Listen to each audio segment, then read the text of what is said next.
We started here, didn't we? We started Leicester Square.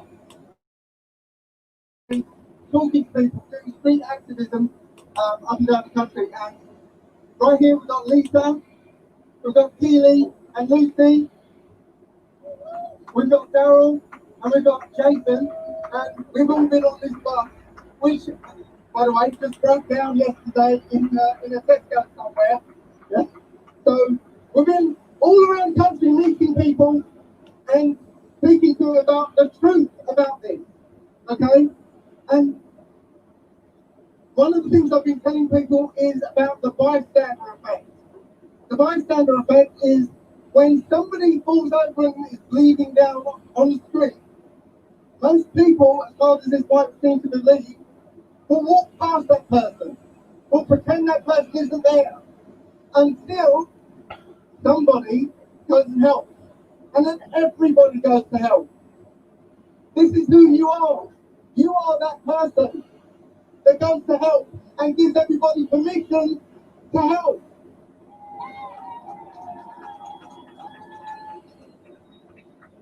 Because this is a psychological war. They're using psychology against us. Right? There is an experiment. When you walk into a lift, the door's open and there are people looking or pointing the other way. They're facing the wrong way. People walk into the lift, face the right way, and over a few minutes they'll turn around and face the wrong way. Yeah, because they know our psychology. We follow the herd. Put me a link in the experiment. You won't be fooled by it. Right? So don't chat. be fooled. This is all about compliance. If you comply to the mask, you're more likely to comply with everything else. Do not comply.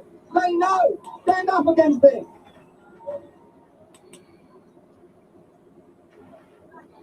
One. Good afternoon. My name's Lucy. I've been told many times this week that this name means light. One thing I've learned through talking to many of you, 25 pounds in 25 days. All I've got to say is you are the light, you are the truth, and you are the power. They did not take our power, we gave it away. Be dignified.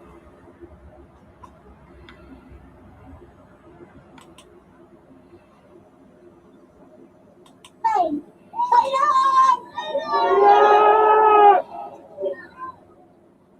This lady here, she got arrested twice. One in Newcastle and Norwich.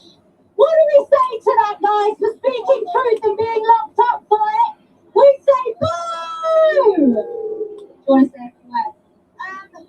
No, it's really beautiful to see you all out there today, guys. It's absolutely amazing. I can feel the vibrations coming off you. All I want to say is that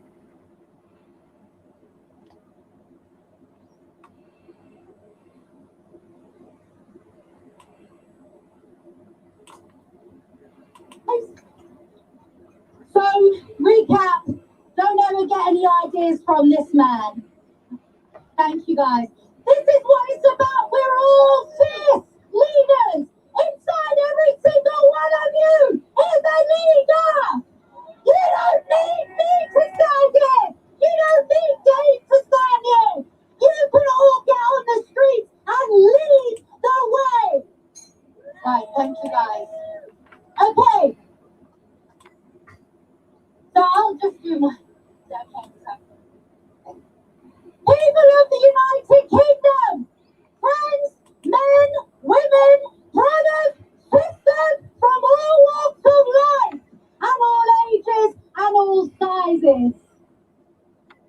Isn't this insane? A moment in history that will never be forgotten. If you said to me in December 2019 that I would be here, standing shoulder to shoulder with each of you, and with millions of others from across the world, that we will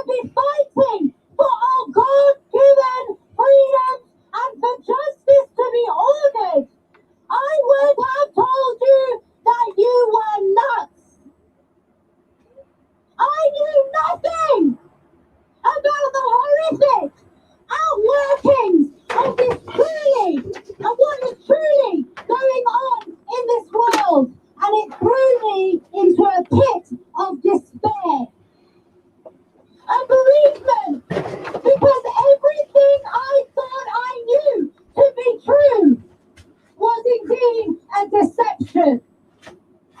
I realized that seeing the things that some of us here have seen, understanding just how dark it truly gets, it is enough to put most people in hospital. In this world, there are many dangerous and disturbing things happening that many of us are now acutely aware of. Dark men in dark suits, in dark rooms, with dark and sinister agendas, scheming and plotting to strip us of our sovereignty and enslave the whole of humanity and plunge it into a dystopian nightmare. But I am not here to focus on the negative. I am not interested in keeping us locked in a cycle of emotional fear, panic, anger, and aggression, where we are more likely to make mistakes and to be defeated. I don't want to use my time or my energy rehashing recycled information, nor do I wish to give the devil a spotlight. He doesn't deserve the credit. Whether your entry point is the corruption and lies, whether it's the pharmaceutical-driven biosecurity agenda, whether it's the 5G, whether it's the AI transhumanism, whether it's the banking system fraud, or the widespread trafficking of millions of innocent children, and satanic ritual abuse and murder of millions of innocent children around the world.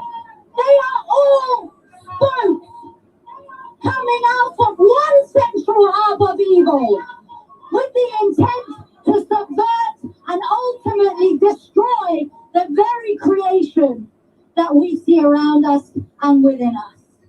Our humanity, our love of and freedom for the truth. We need to focus on what is good and what good can come out of this.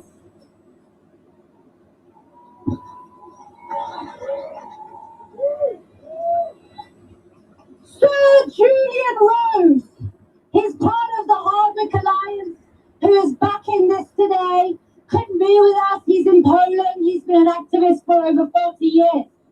He wrote this, and I want to read it to you.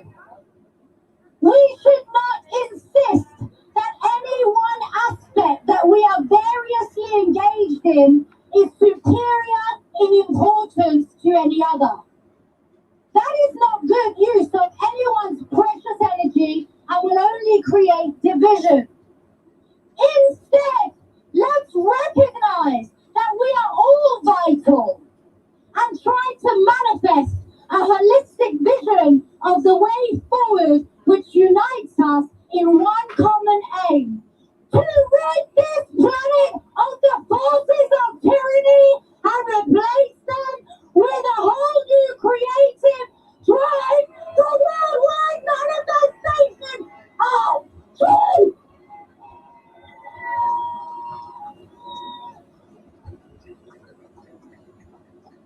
Over the past 9 months of this calculated plan unfolding,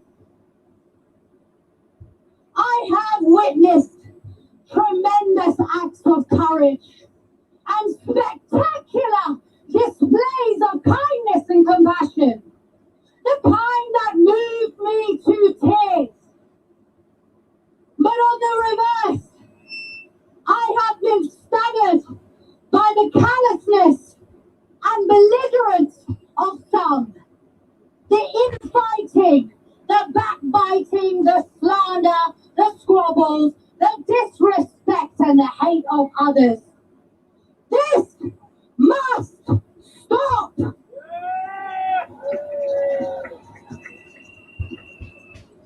guarantee you that path only gives the enemy a hand in our own demise. Is that what you want? I can't hear you. Is that what you want? Right.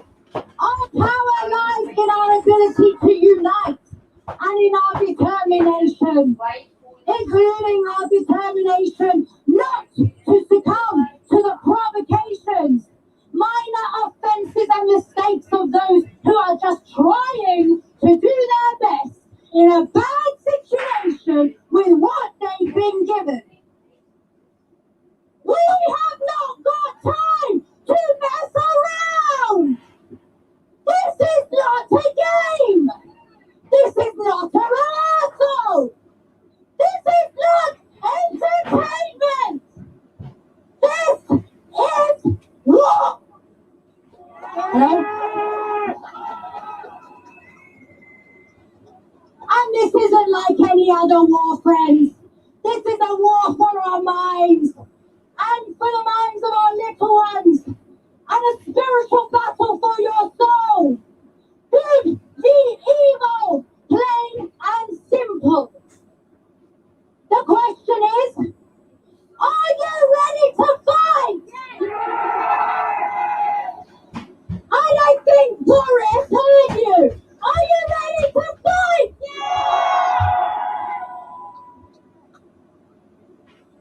We must stay centered in truth and resolute in our message, so we stay one step above our enemy. There is genuine power in a stance that expresses and upholds the higher side of human dignity and aspiration.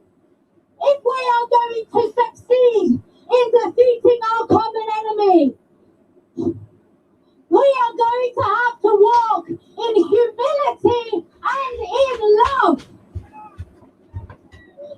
We are going to have to, if we're going to rebuild our broken walls, we are going to have to work side by side with our brothers and our sisters. If we want a fighting chance, we must. And if you can't, then maybe you will not be partaking in what is about to happen. You see, we are all in grave danger, friends, and we need to act fast. If you believe these technocratic globalist psychopaths did not expect us to be gathering in this day, in this hour, at this time,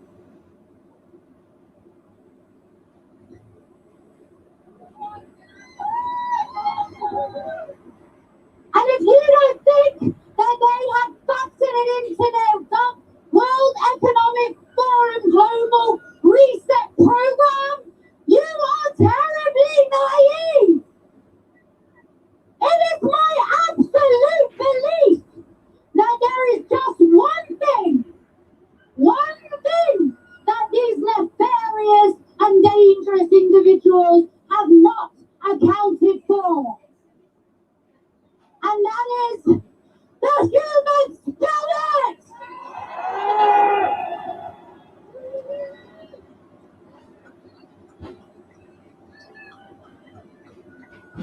The ability for the small man to overcome in victory with ingenuity and creativity. It is this oversight that I believe gives us a fighting chance, because their plan relies on us not having strategy. If there is one thing that they fear more than a people coming together, it's the people coming together and getting organized. It's a lot higher than it was last. Yeah, I should probably. So, on that note, I'm going to give you some calls to action. If there's one thing you do before you leave today, it's sign up to event202.org. Go and check the website out. Brilliant. We are working with numbers and many numbers of groups, all with different initiatives, all with good, robust initiatives. Earth United are trying to get a mass global action. We need to restore the rule of law in this land. We need to get justice in this land. These lands belong to us. They're our inheritance.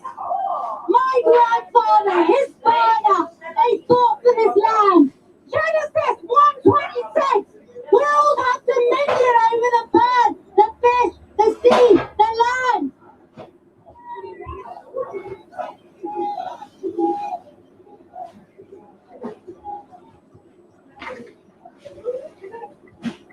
Okay.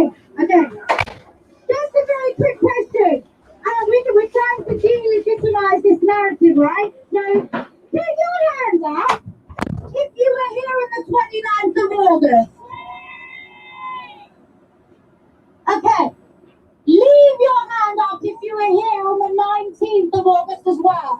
September as well. Leave your hand up if you got COVID.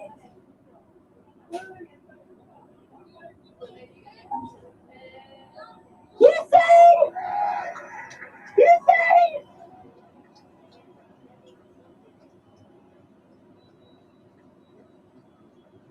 Okay, guys. We will win. We will win. We will win. We will win. We will win. We will win. I won't back up. I won't shut up. I won't be put down. You will never silence me, and I will never surrender.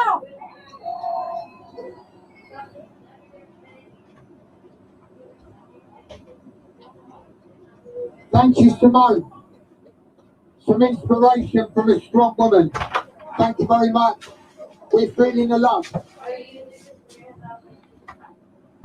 So next is a man who's been working tirelessly outside of Whitehall to be yet another voice of freedom. This man, he doesn't have a home. His home is with the people, and he works 24 hours a day. This is what everyone should be doing, working 24 hours a day for our freedom. I have so much respect for this man and what he's doing. I introduce Gizza.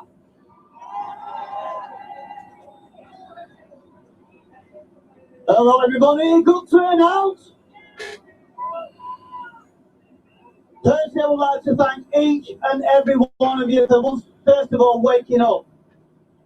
And when people say people are not waking up, let me tell you, enough are awake to get the job done. Believe me.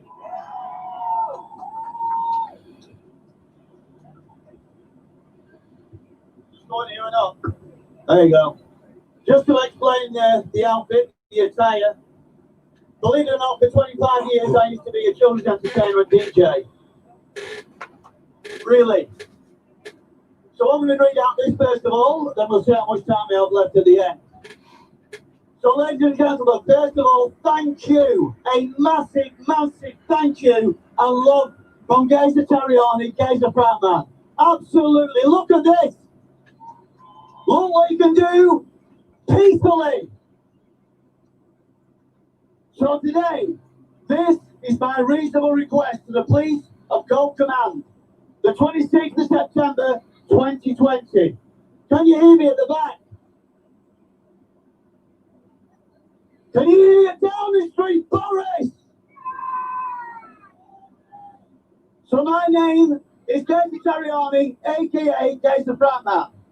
I am here today as a lawful civilian of Great Britain and not a slave under Boris Johnson, UK PLC.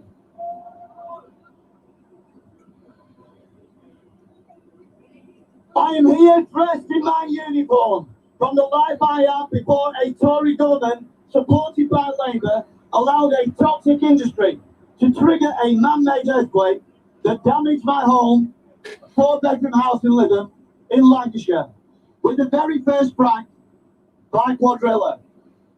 What happened on the 1st of April 2011 was David Cameron created a campaigner that would be willing to give up everything I loved, including my home, my wife, my job, to end fracking before it began. Back then, Cameron's experts was Quadrilla boss Lord Brown, ex-head of BP, who sat at his cabinet table as a non-executive, unelected member, advising him like Boris experts today, effectively putting us in a position of fighting the industry direct, while they were supported by our government using our money and regulators against us. We won! Their lies cost them millions, and more importantly, time, as we closed all 4 sites that had been drilled and were ready to be fracked, effectively turning them all back into fields.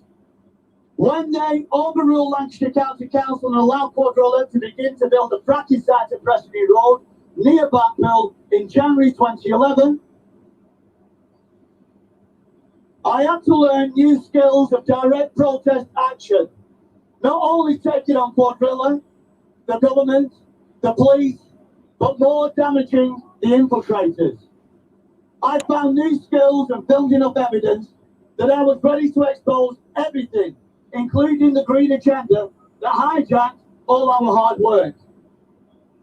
All the unions, NGOs, political parties are more than likely controlled by the same people we are fighting today. And we can prove that by asking. This is a very simple question. So are the leaders controlling our groups? Are there any unions here today to protect our children? Silence. Labour. Silence. Green Party, Lib Dem, Scotland, Ireland or Wales, any political parties? Silence. Greenpeace, Friends of the Earth, Extinction Rebellion, where are you? Silence. Unions, Unite, GMB, TUC, Teachers Union. Silence. That's why we need the people, because they are controlled. Every leader of every one of these groups is controlled. That's why it's down to us to get organised and peacefully stop Boris.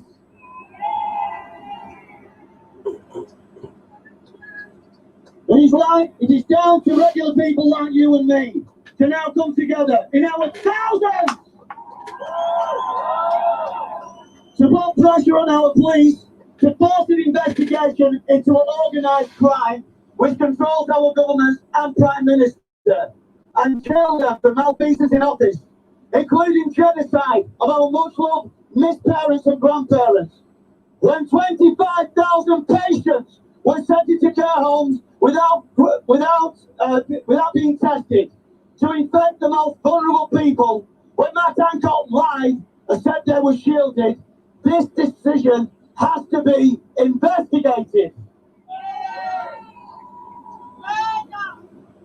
What surprised me is it hasn't been investigated in the past 7 months. This is just the tip of the iceberg of the corruption and the international organised crime that threatens the very fabric of our country, threatening what's left of our freedoms and human rights. We have been under, where's the white flag?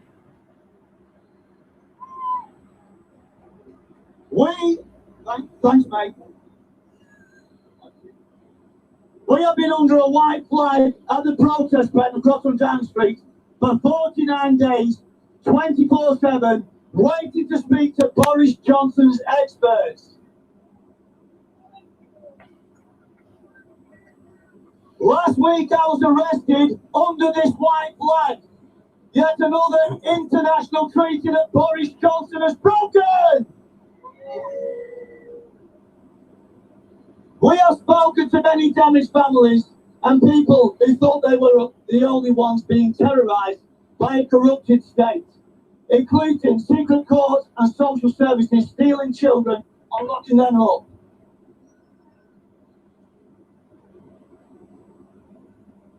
When in fact it is happening to thousands. If we talk and share, we can end this now. I am committed to ending the pain of the innocent and jailing corrupt politicians and the judicial system that protects them. No more billion-pound fines.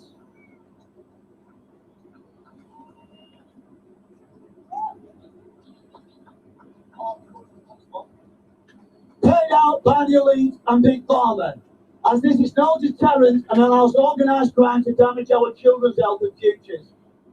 I have built up evidence to help anyone arrested today to expose the lie of COVID-19, to close our economy and make victims of British people and Irish civilians and our police, who are put in a position to oppress us with laws that defend organised crime and make criminals of the innocent. This can be found on GEZA, Gazer, Tariani, Tarjany, Facebook page, and they will be added to JusticeUK.online page later. I have read a prima facie case against Boris Johnson and Matt Hancock outside Downing Street, and a reasonable request read outside New Scotland Yard when they turned up with guns. After it had been handed to the police on the 21st of August 2020 at the protest pen, which includes evidence that the police are well aware that COVID-19 line is a fraud, when they are sat in a confined space at the back of their police vans with no masks, and we believe no death threats, no deaths or 14-day isolation for them. And life for them continues as normal. I ask today for a peaceful and be an example to our children. So I want everybody today, be peaceful and be an example of our children. What lawful, peaceful protest can achieve. When you have the march of right on your side, if you are arrested, please peacefully, and you will be in court. So if you are arrested today, there is no reason you should be, but if you are, please go peacefully. We will win this in court. The evidence is overwhelming against the laws and regulations imposed on the line. So please, no comment, no personal details, all at the desk, only at the police station. So you only give your details at the police desk. Do not accept a caution or fines. You will beat this in court. If we are confronted, please just sit down on the ground and point out the agitator. This is the most passive act you can do. I would like to dedicate today to the victims of big pharma criminals who have caused unnecessary pain by being allowed to vaccinate a baby with a new dose of hepatitis B vaccine. This is on my page. Ian Gromowski lived in torture for 46 days. His parents were compensated for his death by the federal vaccine industry compensation program. If there was no danger of Hello, James. why would you have a federal vaccine injury compensation program? The picture of his tortured body will never leave me, and I hope today, no matter how angry you get, please, for Ian's sake, let's get justice for the child and jail the criminals behind this unjust suffering.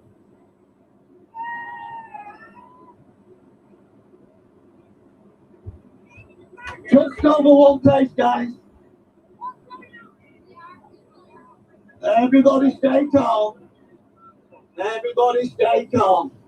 Listen, if anybody does get arrested, go peacefully. We will beat them in court. Right? We will beat them in court. So today, I chose this outfit to stand out and make myself an easy target, as I will not resist arrest to get the truth in court, as the evidence is overwhelming. I would like to finish a request to the police and their command. Notice that I have implementation of Rule 6 by the police is a notice unlawful under Article Section 11, Human Rights Act 1998. This notice will be served to Gold Command and Civil Command today. It's now legally served on you, the constables of all. We said that you will uphold fundamental human rights according to equal respect to all people according to the law. Freedom of assembly and association. 1. Everyone has the right to freedom of peaceful assembly and no freedom of association with others. 2.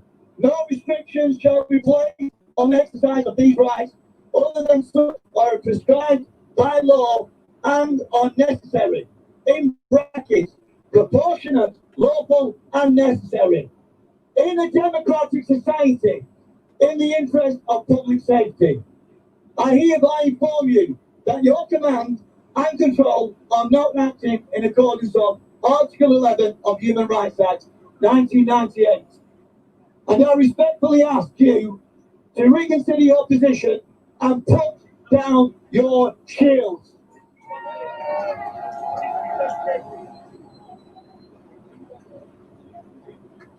Or I will find you peacefully in court and represent the rights of every man, woman, and child.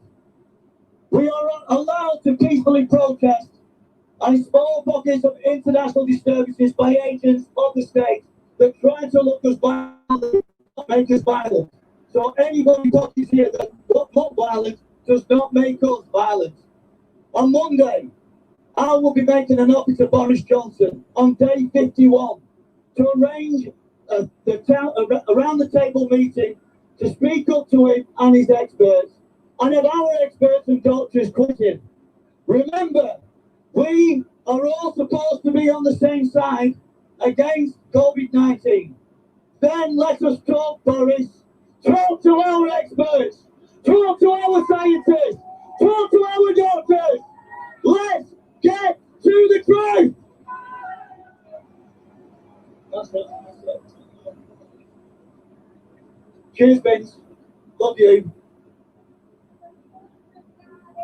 If we are not listened to after today, I will be at Hyde Park on Saturday the 3rd of October.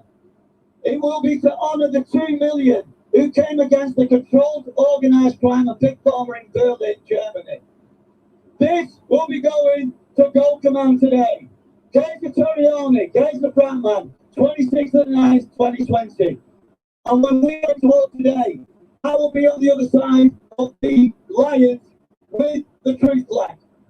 I will be speaking a bit later on at Derby Street. If anybody would like to listen. Thank you, everybody!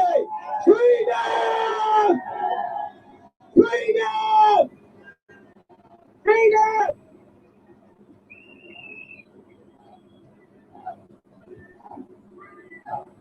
Thank you, Geza. Geza, we love you. Thank you so much for what you're doing. Let's hear it for Geza. So as stated in the beginning, we are working with the police today in accordance with the law. I am reminded to remind the public that social distancing must be held throughout the event. Those attending are invited to carefully sanitize their hands and clothing on return to their homes. The capacity of Trafalgar Square is 35k. This is ample for the numbers expected to attend the rally, so plenty of space to spread out.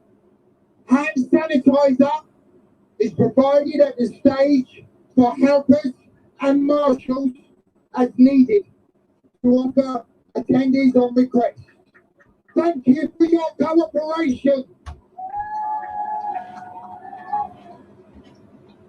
Thank you to the police who just reminded me of that duty.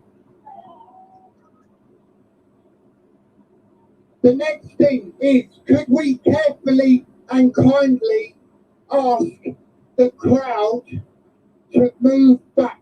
There are many people at the front because of the weight of people who are slowly getting crushed and moving forward to the stairs. So could the people at the back take a step back? I know it's difficult, but the people at the front are starting to feel a little bit suppressed. There have been many people in a little bit of distress, and we're here today to make sure that doesn't happen. So thank you. Could we just move a little bit, everybody? Thank you very much.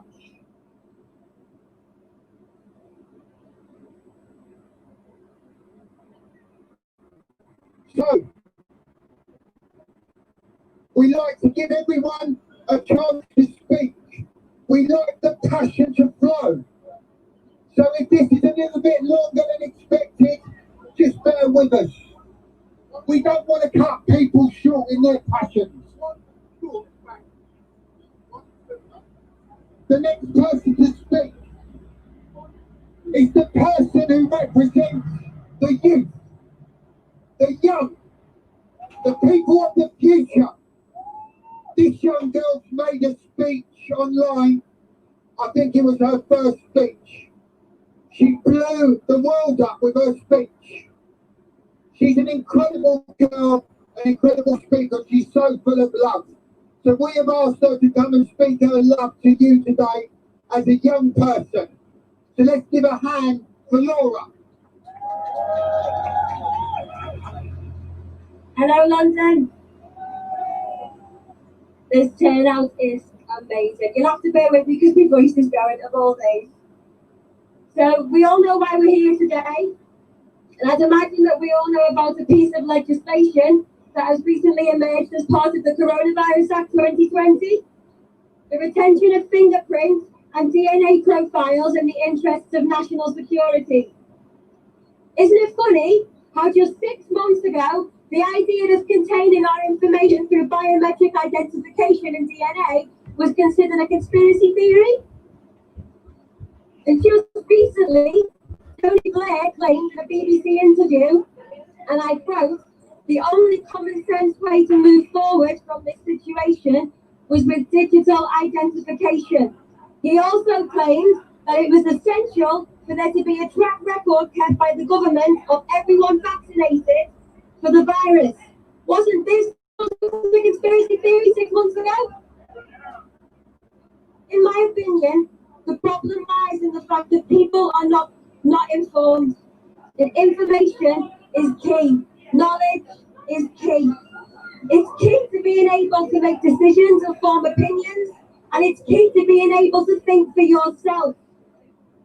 Now, I was there once. I was once ill-informed to many things. But the second that I began to question everything that was happening around me and why, I discovered information that I would never have found otherwise. And believe me, I'm still learning a lot. This information is hiding in plain sight right in front of our eyes. And one of them being Operation Lockstep. A section of a wider document called Scenarios for the Future of Technology and International Development. This was written 10 years ago by the Rockefellers and even talks about biometric identification. The mainstream media or the government, they will never tell you this about this information because it's not their narrative and it's not their agenda. You can only go looking for it yourself. But when the media and the government present you with information, the trick is to listen to how they say what they say. Recently, they've been talking in cases, not deaths or hospital admissions, cases. And cases can range from asymptomatic to mild to severe. But we do not know how many of these cases are which because we are not told. They just tell us cases because that alone is enough to scare people into believing that we're still in such a threatened position based on the way we've been told about the virus from the beginning. When in reality, we're not. Because if we were, why would they need to pay people to be tested? Why had the government allowed people to spend a month eating out with the Eat Out to Help Out scheme in the first place? Why are we even seeing a rise in spikes in cases if the masks work so well? How can we say that we are still being threatened by this virus when the government downgraded it from being a high consequence infectious disease on the 19th of March 2020, 4 days before lockdown? Everyone here, everyone across the world, we have become divided in so many ways. It's black against white, young against old, man against woman, and now it's mask wearers against non-mask wearers, and sheep against tinfoil hat wearers. And it's time to stop dividing and start uniting.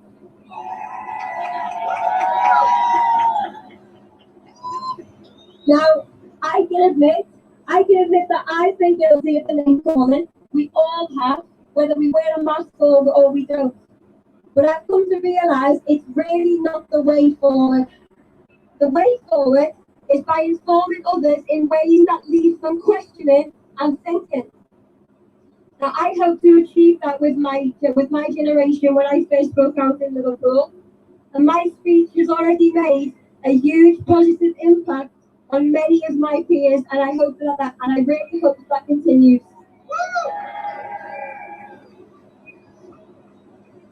I was amazed, and still am, at how many of my peers are just so accepting of everything without question.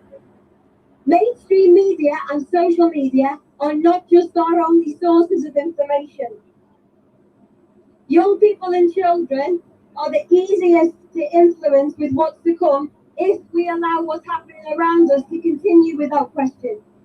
We were already blamed for the rise in spikes in cases, even though we've just been given the chance to eat out and help out, and even though the entire nation was given the same opportunity. So why just blame the young people?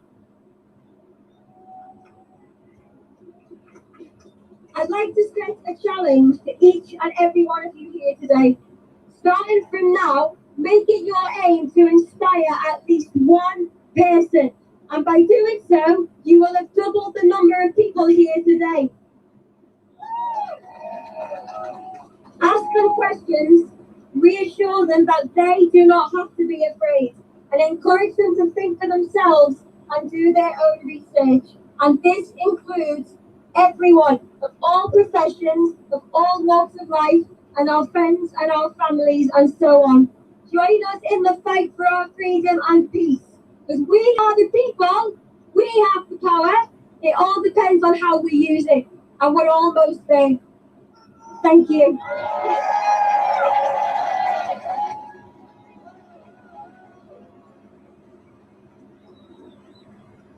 Isn't it just beautiful when the young people start talking like old people? What a wonderful girl. Let's hear it for Laura.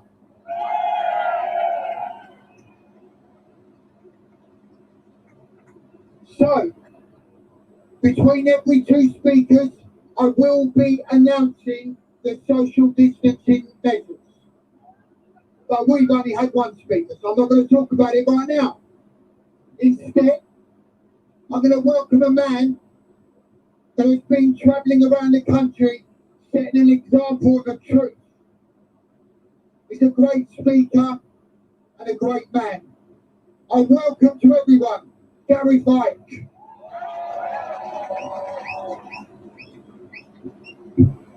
Thank you very much. I just want to say it's an honour and a privilege to stand shoulder to shoulder with every single one of you. It takes courage to stand up at the best of times, and it really takes courage to stand up now. So, thank you for doing that. It takes courage here because we know exactly how we're going to be portrayed by the mainstream media as far-right lunatics and conspiracy theorists, nutcases, grandma killers, whatever they think of, fascists. Is there a flag out there somewhere or something? The mainstream media is never, ever, ever going to be on our side because they are owned and controlled by the very people we're fighting against. We're never going to get their acceptance, and we should stop seeking it because we're well beyond that now. We're in a psychological war, and we are the front line. All those people that are home getting their entire narrative from the BBC are never going to come and fight for us. But that doesn't mean that we don't fight for them. I've got nothing but love for every single one of you, for every single police officer, for every single counter-protester, for every single person sat at home watching us and shaking their head. Because hate and division is what's got us in this mess, and love and unity is what's going to get us out of it.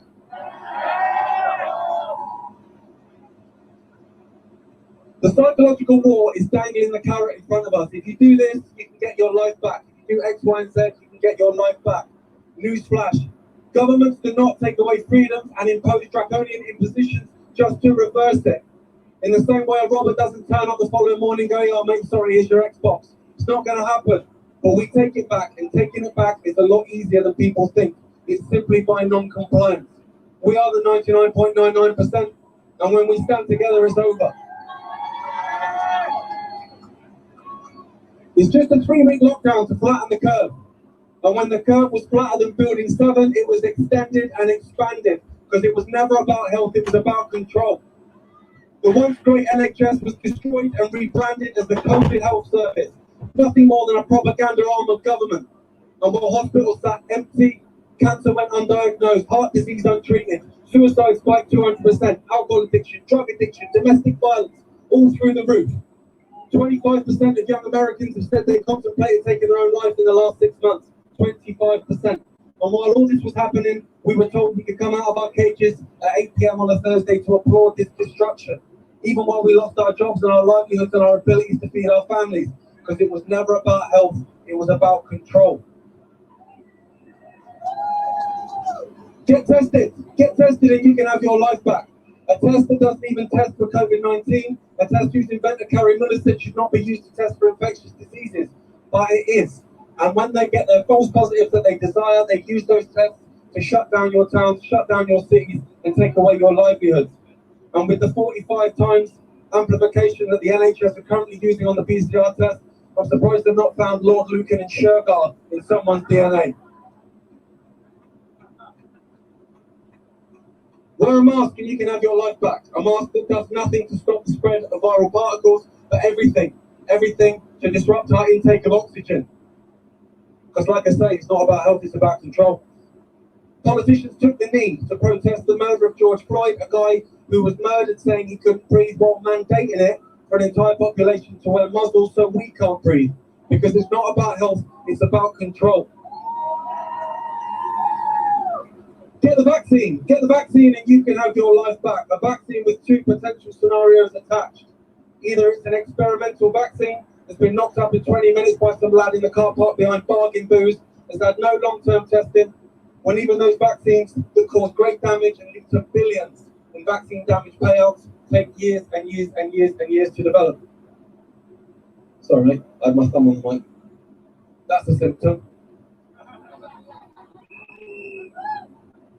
Average amount of time it takes to develop a vaccine, 15, 20 years. Coronavirus vaccines in history, none. But this one will be mandated. Either that or it's scenario 2.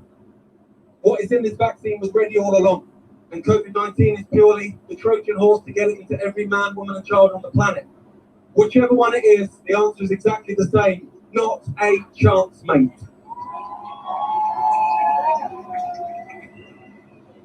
Now, I understand all these things that I'm going on about are a bit depressing. And I get that, like in the morning, sometimes I'll get up and I'm like, I can't be dealing with this today. But the answer is dead simple. It is simply in saying, no, I don't comply. I will not lock down. I will not wear a mask.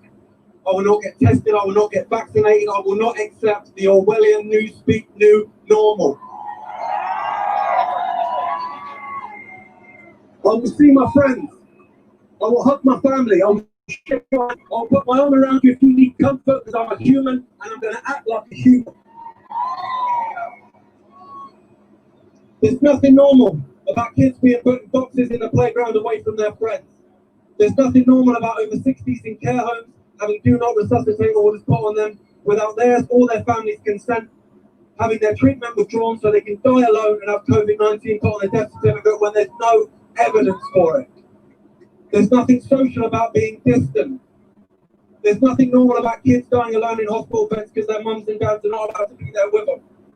There's nothing normal about that, and I will not accept it. We are the 99.99%. We decide our futures, not them.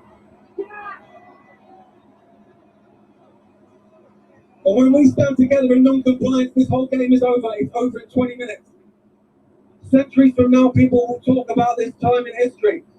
Not because we were stripped of our humanity, but because we stripped away the veneer of authority and we took our humanity back. We are free, sovereign human beings, and it's time to start acting like it. I'll just leave you with this from Her Majesty's government. Notice that Her Majesty's government ain't yours and ain't mine. We're locking you down. It's only 3 weeks. Sign up to Netflix, put up your feet. We'll pay your wages, just keep your eyes shut, keep your head down. No family meetups. Flick on the TV and bathe in the fear. Because if you turn that propaganda off, this pandemic disappears. Control the virus. Please stay alert, but not to the facts, because facts can cause hurt. It says there you've been sharing some uncomfortable facts on Facebook, sir. 8 PM Thursday, come to your door. Bid farewell to your freedoms with a round of applause. And while hospitals sit empty, it's tumbleweed round the clock. The only thing going viral here is going viral on TikTok. Do not resuscitate, do not resuscitate. These orders come from on high. Because the best way to protect the elderly is by allowing them to die. He can't breathe, we all take the knee. Not you, cover your face, and here's a bag full of muzzles for the kiddies. What do you mean you're exempt? Do as you're told.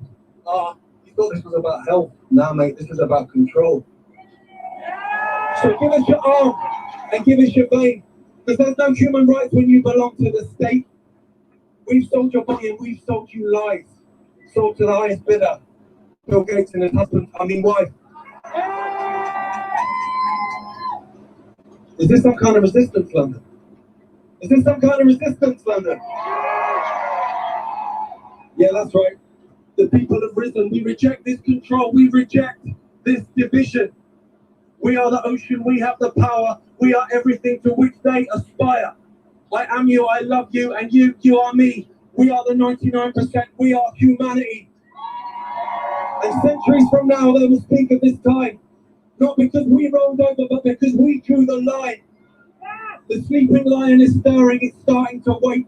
And when that lion roars, checkmate. Love you. Let's hear it for Clarify. So, I want to give an illustration.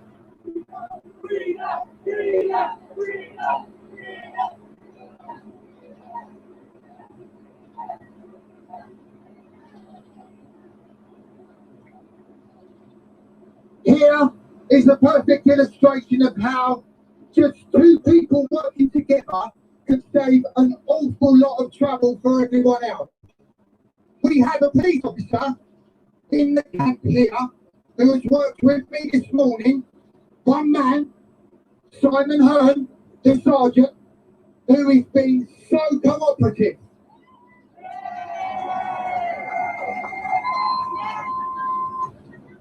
This man is a human being just like us.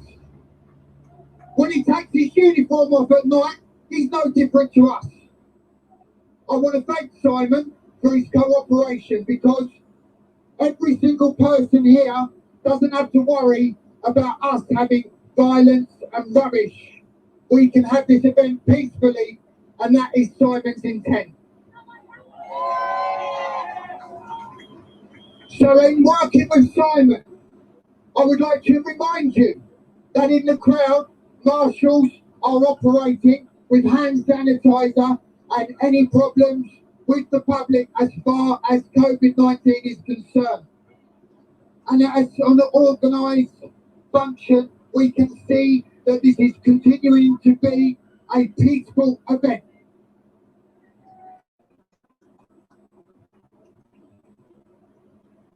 Thank you for your cooperation, crowd. So, to press on, this man is the man who commands at the very top, Stand Up X.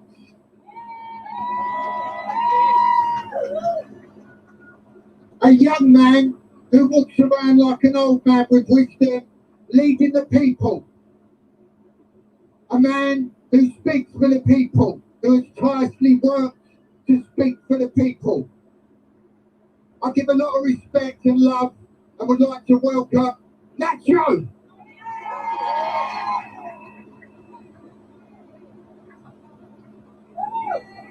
Stand up!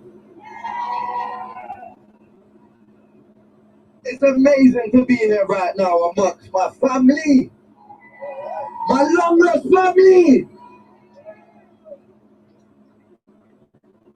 I've been waiting for everyone here, man. I've been waiting for this for a long time. We all have. We finally come together.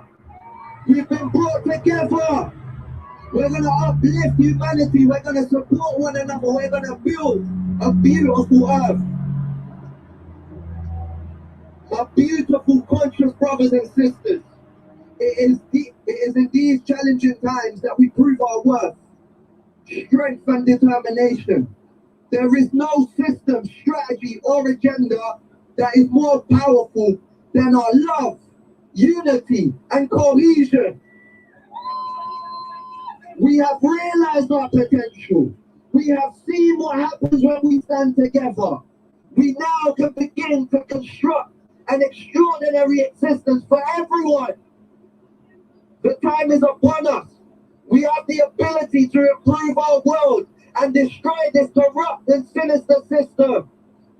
Our unity is our strength. Our unity is what terrifies them. We have all come here in different vehicles, but we are on the same road, heading for the same destination. The truth has been brought to light. Only those deeply conditioned can deny the reality. We are reconnecting with our divine guidance. Our frequency and vibration is rising. We have been chosen to save our freedom and rights. The choice is ours. The decision is clear. Let's stand up and take our freedom back.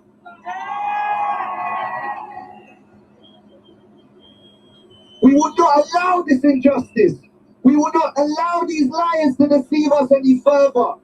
Our spiritual journey has become a war for our souls. The love in our heart will guide and protect us. The love in our hearts will enlighten us. The love in our hearts will destroy them and save us. We must remain positive, brave, and prepared to confront this agenda. Your intuition and higher guidance will help you make the right decision and choose the right path. Stay joyful, laugh in the face of evil, smile in the face of adversity, and rejoice in the face of triumph.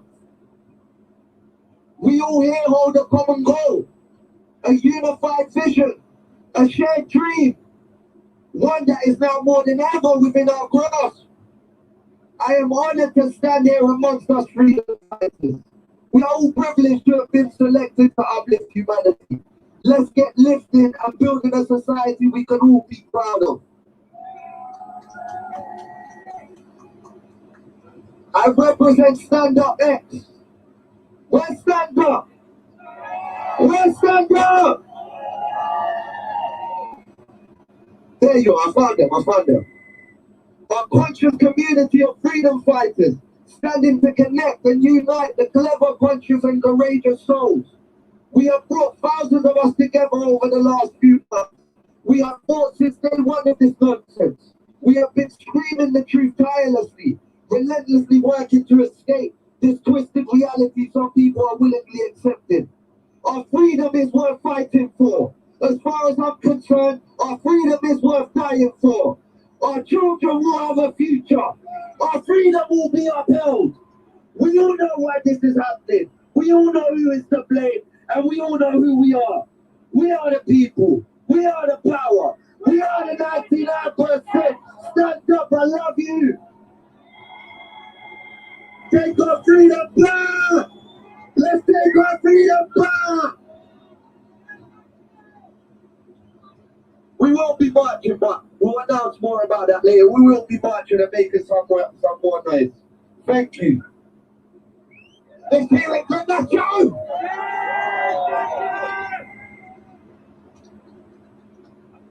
Boy, are we feeling the love. This is just such a joyous occasion to see so many people. So, this man has been working for a while now behind the scenes. He came out a couple of months ago and said that he just couldn't hold himself not to speak anymore. And when he spoke in a video online, everyone related to what he was saying. Since then, he has done an incredible amount of work. This includes making a symposium all on his own for the medical people to speak out in truth. This man in a short space of time has achieved so much. So we would like you to welcome in love Dan Austin Gregory.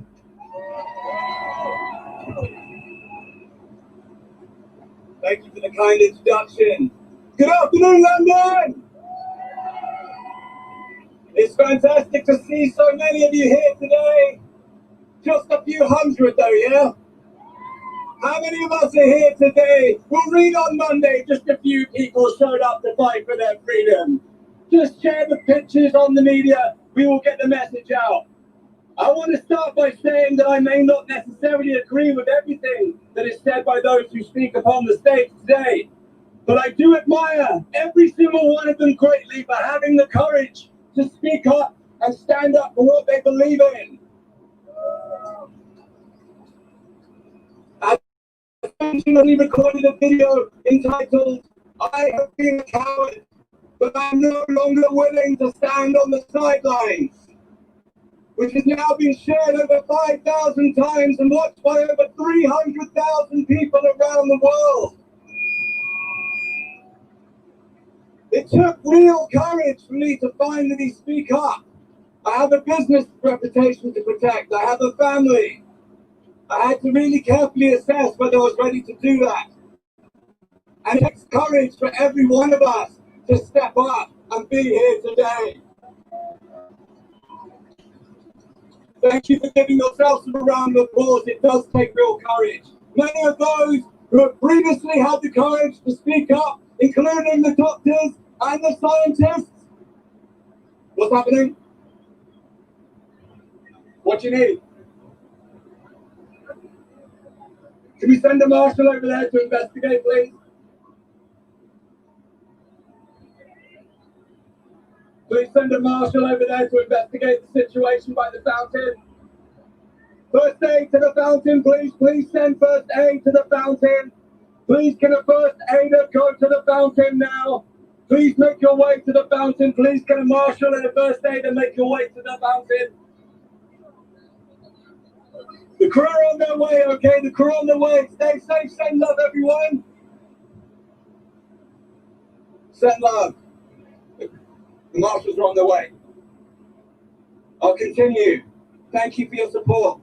Many of those who have had the courage to speak up, including doctors and scientists, have been censored and shut down and even arrested for their views. And at this crucial time, our freedom of speech and our right to express ourselves, the very fundamental building blocks of democracy, have been violated. And our right to privacy is being compromised by the emerging security and surveillance state. Now, I want to be very clear. What I'm here to say today is not to deny that this experience, this situation has had a global impact. And it's a truly sad fact that many have lost their lives and many people continue to suffer today. My heart goes out to anyone who has suffered as a direct or indirect result of the virus. It's been truly traumatic for all of us. So it is important that we show compassion, empathy and kindness to all those who are suffering. However, my heart also goes out to those who have been isolated from their loved ones, their parents, their grandparents, their children, their nephews and nieces. Many of us have missed seeing our younger relatives grow up, We haven't been able to help the newborns of our friends and family. We've been prevented from taking care of our elderly relatives. We've been unable to socialize, hug our friends, celebrate special occasions, get married, or even attend the funerals of our loved ones. My heart goes out to all those who have lost their jobs and their livelihoods. My heart goes out to those who have lost their businesses, as millions of businesses around the world have had to close and shut down or cease trading. And my heart goes out to all of those who have lost their lives prematurely because they are unable to access critical diagnosis and treatment for other health conditions due to the overwhelming backlog caused by the very fact that our hospitals shut their doors to anything but COVID-19. The consequences of which, by the way, will be felt for decades to come and will cause far more enduring damage than COVID ever could. And my heart goes out to all of those who are suffering with anxiety or mental health challenges caused by the lockdowns and the restrictions placed upon us. And my sincerest sympathies go to those who have had to pick up the pieces, having had to deal with the astronomical rate of suicides that occurred throughout this pandemic. And my heart finally goes out to the children whose futures have been damaged by the severe disruption to their education, and the students who have had their degrees sabotaged and their futures put on hold. We have been locked in and shut down and had our human rights and personal freedoms eroded whilst our livelihoods, our well-being and economy has been devastated. All for a virus which has been associated with the mortality of just 0.06% of the UK population, and a virus where the majority of those who test positive develop only mild symptoms at the very worst. And yet, the media still have the nerve to repeatedly describe people like us who attend rallies like this as conspiracy theorists. Now, I looked at the word conspiracy, and it means secret plan by a group to do something unlawful or harmful. Surely, we can all agree that the consequences of the lockdown and restrictions have caused great harm to the population. And with regards to the plans being secret, well, the majority of the recent restrictions have passed through Parliament without a single debate. So where is the democracy and lawfulness in that? When democratic principles come under attack, we can stand passively watching as our rights and freedoms are eroded. Or we can decide to resist as we are doing so today. To stand and do nothing out of retribution or the fear of retribution is the absolute antithesis of what it means to be free. So when the latest set of restrictions were introduced this week, I decided I could no longer stand on the sidelines as the government continues to use political dogma in place of scientific evidence to further violate our freedoms and our human rights. This is not a debate about the effectiveness of any particular measure or the spread of a virus. This is about the proportionality of any given measure based upon the risk profile of what we know about this virus and the small segment who are vulnerable, and the disproportionate power that it gives to the governments. Many are still afraid to leave their homes, see their friends and go back to work. People are crossing the streets to avoid each other. All because the media and the government continue to misrepresent and suppress us in fear, despite all of the scientific evidence now available that shows that whilst this virus is a risk to a very small population, this is not the all-encompassing deadly virus we've been led to believe. I believe that this world is crying out for change. We are tired of the fear-mongering and the misrepresentation of the facts.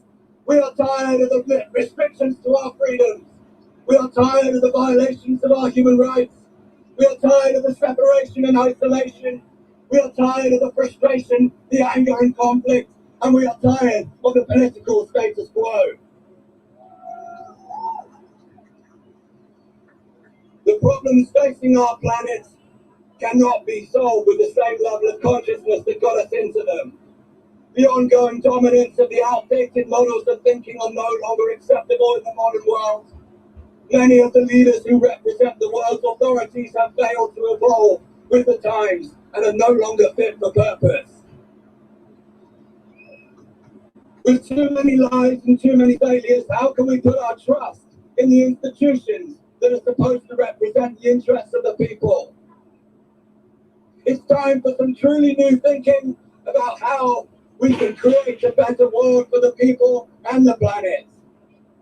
This very day is a call to humanity to awaken and to take the power back by standing together today to rally to restore and protect our civil liberties and our human rights. To unite together in peace, harmony, love and compassion to transform human consciousness and empower people to realize their full potential, and to advocate for conscious leadership who are committed to real change, and so that together we can co-create a society that is better for the people on the planet. This very moment is a decisive moment in history with a blank slate upon which we can create a better world out of the shell of the old. You're invited to no longer be a passive observer and instead become an active participant in changing the world.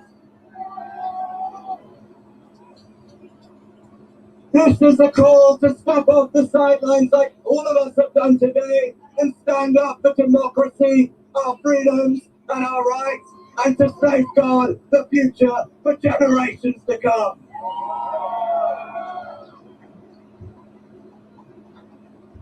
We the people must become the masters of our fate. Human beings are powerful engines of creation, and with an ambitious and creative spirit, we have the power to transform our imagination into reality. And now it's time to imagine and create a better world. Now it's time to realize our own innate potential and power to transform ourselves and the world around us. Now it's time to seek the answers to the seemingly impossible questions that can change the world during this time of global unrest. And now is the time to reclaim our democratic power to effect change. Now, my friends, it's time to free humanity!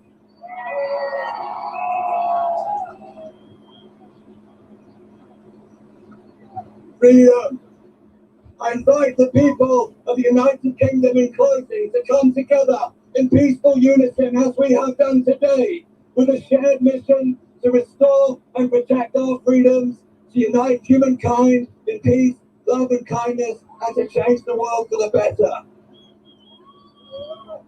We came together in spring in solidarity. We've endured a summer of suppression, and now we must enter into an autumn of action.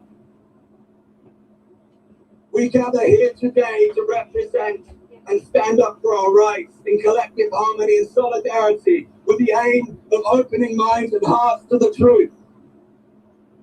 We gather here today to represent a rebellion against repression, a liberation of love, and an awakening of the human spirit.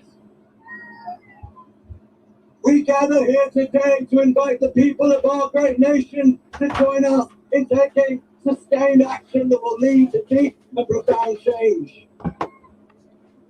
Our greatest opportunity today lies not just in connecting with each other, but uniting together to hold our government accountable, to demand that the Coronavirus Act, when it is debated in Parliament next week, is repealed, and to ensure that it's replaced by appropriate solutions that protect the vulnerable and preserve our human rights and freedoms. Finally, I invite the people here today and within all our nation to turn on what's really going on in the world, to awaken your consciousness and begin to question what is really happening in the world around you. I invite you to tune out from the misinformation spread by the government and the mainstream media. And I invite you to rise up and take a stand for our freedom and our rights, because together we can change the world.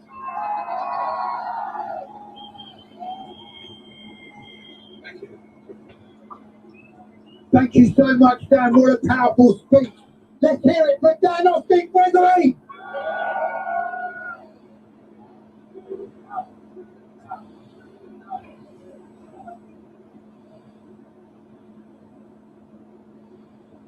We would like to thank the police who have gone over with the marshals and dealt with the situation over there. Thank you very much for your cooperation.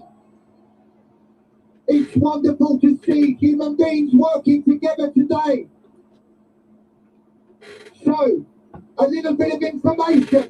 Marshals can be found within the crowd to be helping with any symptoms of COVID-19 or any other health aspect. There is an ambulance on the right-hand side of the stage. If anyone is feeling poorly, please go over and see the health officials we have here today. Thank you very much. So, enough speaking. Let's have some music. This man has been singing the same song all over. It's become a bit of a sensation. I've got to say I love the song, even though I've not heard it enough yet. So, let's hear it for Dan's Ned.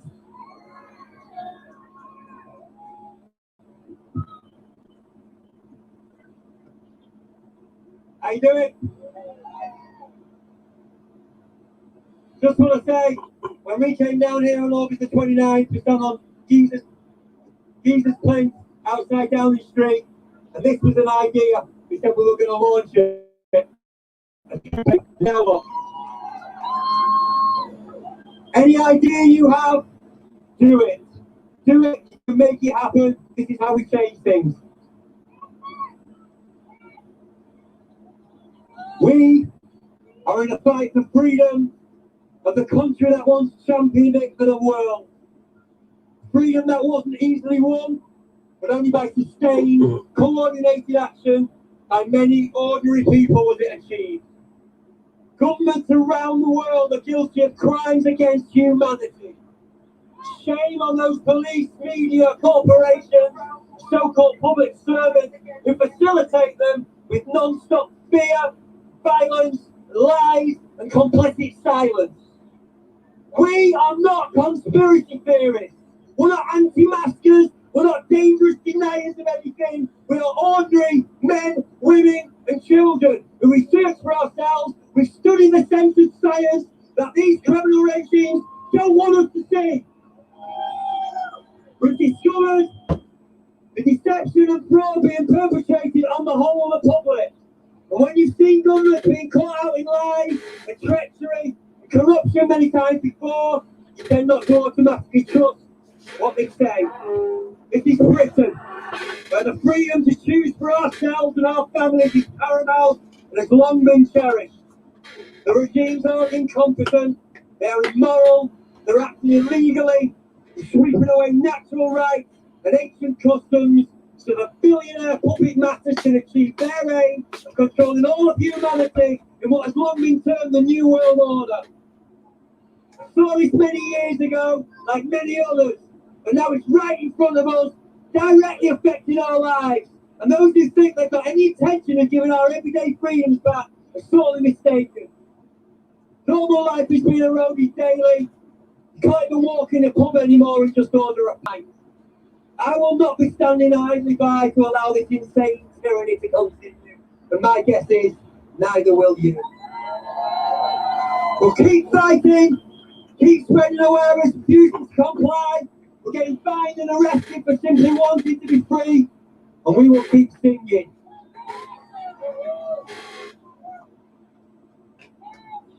You can stick your new world order up your ass. You can stick your new world order up your ass. You can stick your new world order when the sun goes strangling water. Stick your new world order up your ass. And sing it with 99%. Sing it way out of the 99%. Sing it way out of the 90. Together we are fighting. We are the 99%. The Queen will be arrested in aggressive dressing gown. Queen will be arrested in a dressing gown. The Queen will be arrested in a. She is such a sinner. She'll be arrested in a dressing gown. You can stick your corporation on your arm. You can stick your corporation on your arm. You can stick your corporation. We're free and sovereign nation. Stick your corporation on your arm. Let's sing it, we are the 99%. Come on! Sing it, we are the 99%. Sing it, we are the 90. Together we are 90. We are the 99%. You can stick your. Hang on, it's cool, man. We're all good. And another one. There'll be blue skies when the chemtrails are all gone. There'll be blue skies when the chemtrails are all gone. There'll be blue skies when the chemtrails and their evil plan fails. Blue skies when the chemtrails are all gone. You can stick your coronavirus up your arm. You can stick your coronavirus up your arm. You can stick your coronavirus. They'll don't improve and liars. Stick your coronavirus up your arm. Stick it, we are the 99%. Stick it, we are the 99%. Stick it, we are the 90. Together we are 90. We are the 99%. You can stick your poison vaccines up your ass. You can stick your poison vaccines up your ass. You can stick your poison vaccines, but they cause all of disease. Stick your poison vaccines up your ass. Sing it, we are the 99%. Sing it, we are the 99%. Sing it, we are the 90. Together we are mighty. We are the 99%. You can stick your fracking drilling up your arse. You can stick your TV programs up your arse. You can stick your GMO foods. We ain't gonna go school. Stick the Georgia Jasons up your arse. Stick it, we are 99%. Stick it, we are the 99%. Sing it, we are the 90. Together we are mighty. We are the 99%. Oh, I'd rather be a human than a slave. Oh, I'd rather be a human than a slave. Oh, I'd rather be a human. Don't you know that you can rather be a human than a slave? Sing it, we are the 99%. Come on! Sing it, we are the 99%. Sing it, we are the 90. Together we are 90. We are the 99%. How's it go? You can stick your new world order up your arm. You can stick your new world order up your arm. You can stick your new world order where the sun don't shine with water. Stick your new world order up your arm. Very lovely. Thank you very much. Let's keep this going. We keep it going. We keep growing. That's how we win. Thank you. The spirit from Dashley.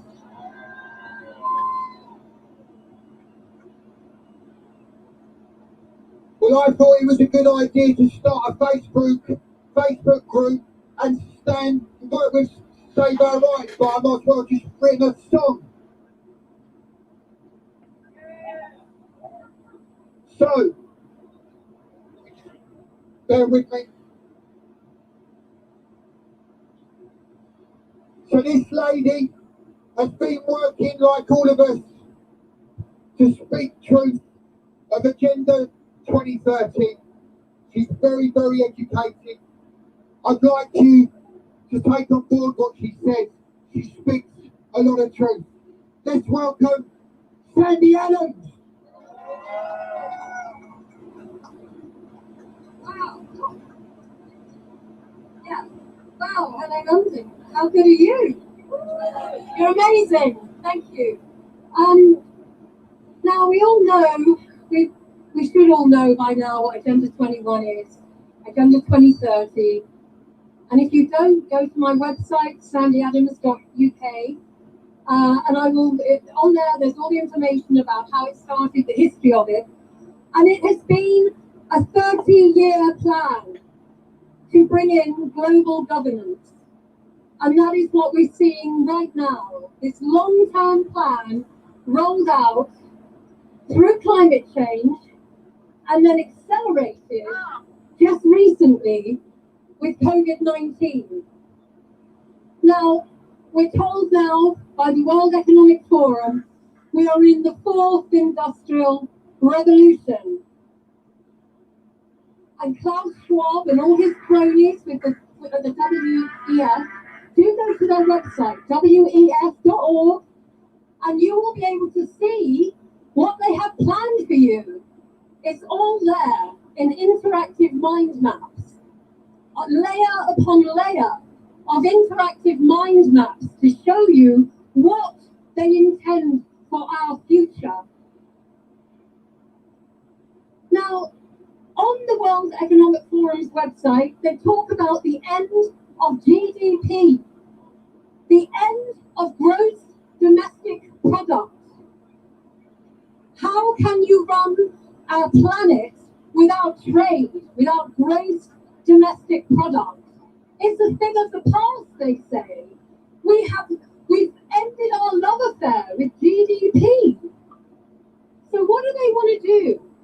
They want to replace it with a different kind of economy. They say capitalism is a thing of the past, and the United Nations are promoting capitalism, not capitalism. Well, what is capitalism? Well, they are going to replace our economy with a new kind of capitalism, and it's called surveillance capitalism. And it's far worse than any capitalism we've ever seen. So those that decry what we have now, please do not think that they are offering anything better. This will not be a green, shiny utopia. It will be dystopia, a technocratic dystopia. Klaus Schwab and his cronies, they're bringing in the great global reset, a plan to hike up carbon taxes so that every human action has a cost, and a fiscal reckoning for the pandemic will fall due, they say, and the human cost will be higher green taxes. But worse than that, there's something that is very, very close to my heart that they are bringing in, and I put out a clarion call to every father, every mother, and every grandparent here today, because there's something far worse they're bringing in to replace our price-based economy that we have now, because they are crashing the economy. It is crashing, and they're deliberately crashing it. And they're doing it to bring in the great global reset, the green reset, or the fourth industrial revolution, they call it. And there's a part of this whole plan that disgusts me. It disgusts me to the core. As a mother and a grandmother, I am appalled by it, and you will be too. And I'm sure a lot of you know about it already. There's an amazing woman in the States, in Philadelphia, called Alison McDowell, and she's just a mother and an activist, and she is highlighting this. And I wanted to bring her here today, but she couldn't make it. So I'm standing to put out all the research that she's done, because she's an amazing woman. And there's many amazing women who are putting out stuff about the surveillance capital that's coming in. Shoshana Zuboff, Alison McDowell, and Yosha Levine. These people are really getting to the nitty-gritty of how our new economy will be run if we don't stand up and oppose it. And stand up, oppose it, we must do. This is the lives of our children at stake. The most evil replacement on our current economy is the commodification of our children to turn them into financial instruments. Their outcomes to be traded as futures on the financial markets like pork bellies or corn. This is called social impact investing, using what they call human capital bonds. This is a new global economic system to replace GDP. This is a misuse of data in education. Children becoming commodities for global markets with their data. This is management of poverty. People being pushed onto online platforms to monitor behaviour. It's a pay-for-success scheme with outcomes-based contracts on data dashboards. Children will be surveilled and data harvested from cradle to grave in the education system. The idea is from the moment a child is born, through surveillance monitoring from preschool onwards, the child meets milestones and achievements, and there's a cumulative return generated for the impact investors. This is done by use of tokens on the blockchain. The child or its parents are unaware of this transaction, but it's generated and fed into algorithms. These algorithms that collect the data will be working out who are the leaders, who are the followers, who has empathy, who doesn't. Where are their social behaviours? What are their social behaviours? How valuable will they be to society? This will create a profile of that child to fit them into a place within the military-industrial complex as a perfect global citizen, which in turn will create a return for the investors. All the information fit onto the blockchain ledgers with a digital identity. This is like the Chinese social credit system, but it's happening here, guys. It's happening here in the UK, it's happening in the US, it is happening globally, and we have to stop it. We have to oppose it.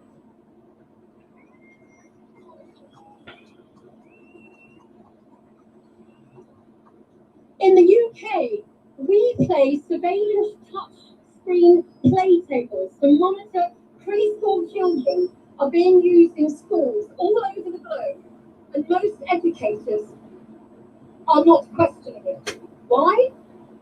It's all based on compliance and finance.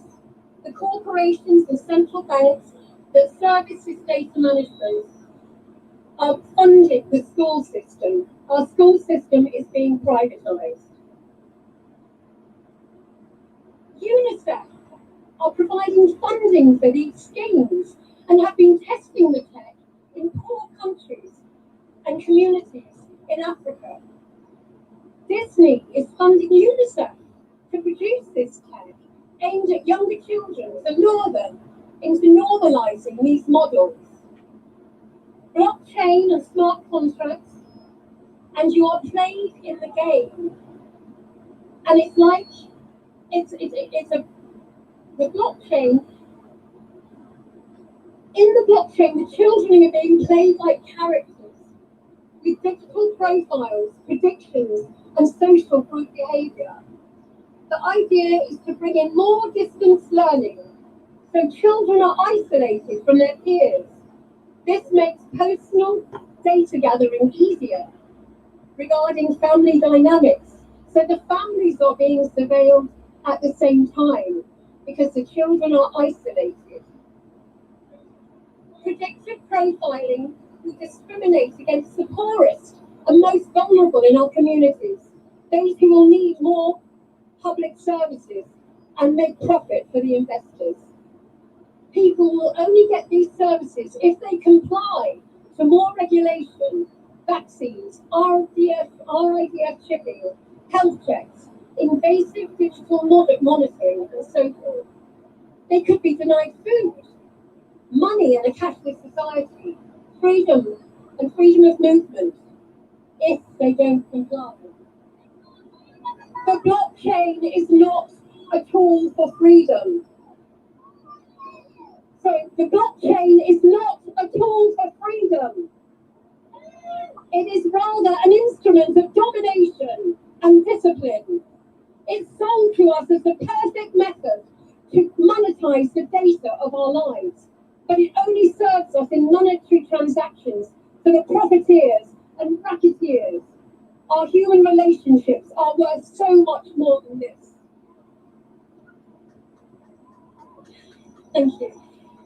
There are banks creating these financial instruments to enslave our young now. Goldman Sachs, JP Morgan, Citibank, Vatican Bank, Blackstone, BlackRock, Deutsche Bank, all involved in impact investing. Tony Blair, Steve Rothschild, they have money in this. They have invested heavily in impact investing and have been piloting it since the early 2000s in prisons in the UK, Peterborough prison, and poor black communities in the United States and Africa. Ronald Cohen is a supporter of this in the US with the help of the Rockefeller and Bill and Melinda Gates Foundation. They all have their noses in the trough. We really have to pause and consider, to ask ourselves, is this the world we want our children and our grandchildren to live in? No! A world without freedom, freedom of thought, movement, speech, free to be creative and the best they can possibly be, to be able to socialise with their peers and form healthy relationships, free from isolation, surveillance and predictive profiling, free from living in a digital jail and groomed for their data. Okay, sorry. Basically our children deserve a world of freedom.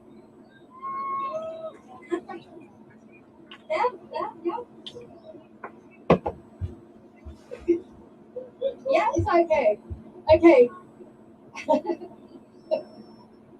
We want our children and grandchildren to live in a world with freedom of thought, movement, speech, free to be creative and the best that they can possibly be. To be able to socialise with their peers and form healthy relationships, free from isolation, surveillance and predictive profiling, free from living in a digital jail and groomed for their data as young as reception age, not to live in a cyber box in isolation. We must rise up against this diabolical agenda with a campaign of non-cooperation. If it means throwing away our devices, can we do that to save the human race? This is not a human agenda. This is not a human agenda. They are creating a cyber open-air prison, and it relies on our addiction to the technology that has created that prison. We must instead build new systems that have open doors, that unite us in community and care and nature, and are accountable and protect our privacy. Google, Facebook, and YouTube don't give a damn. They want to isolate us in mountains of dehumanized data. The ultimate goal is to merge us with the AI. We know that. That is the ultimate goal of the global governance. And they want to merge us with the AI that we are tied to. That would herald the end of humanity. is the end game of global governance. We must oppose this with all our might. Are we ready? Are we ready to save humanity? Will you give up your devices? Brilliant. Let's give a big round of applause to Sandy Adams.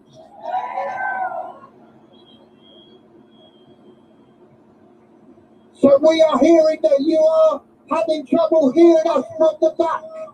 We apologise. We hope that you can hear us now.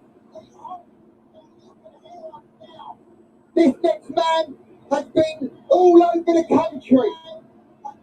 In every protest, this man is at the forefront. He might not want me to tell you, but this man is 73 years old. He's running around like a teenager. He's been arrested. He tirelessly works for the people. I'd like you to welcome Piers Corbett!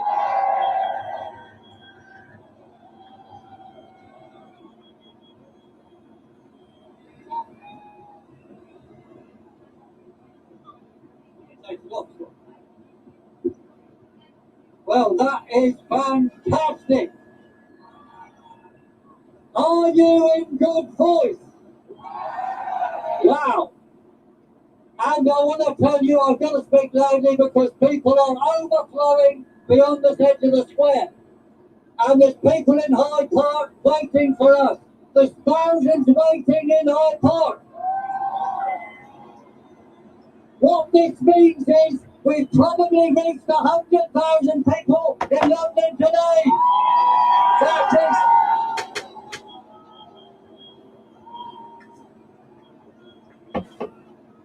So, Boris, we're on our way to get you.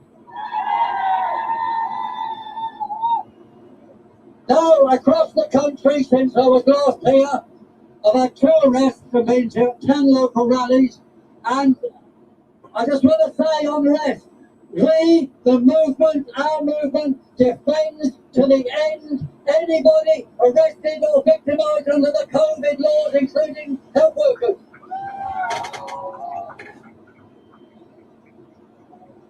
And I want to thank the valiant people of Sheffield who resisted twice to prevent me getting arrested. The 3rd time the police came in numbers on horses and I was arrested. And what they did, they imposed the bail conditions that I wasn't allowed to demonstrate at any of these events anywhere in the United Kingdom until November. However, I turned up in Cardiff 3 days later and nothing happened. And then the Crown Prosecution Service phoned my solicitor, who's up here somewhere, if I can see him, on the chair. Richard, where is he? There he is! 3 cheers for Richard Barry, my solicitor. Hooray! They phoned him up when he was on the train on the way to Sheffield to lift my bail conditions and said, don't worry, you don't need to come, we're lifting them now. There's no more conditions against Mr. Corbyn doing anything. But it wasn't that we persuaded them, they listened to our numbers. And every time they attack us, we hit back twice. That's how we're going to win.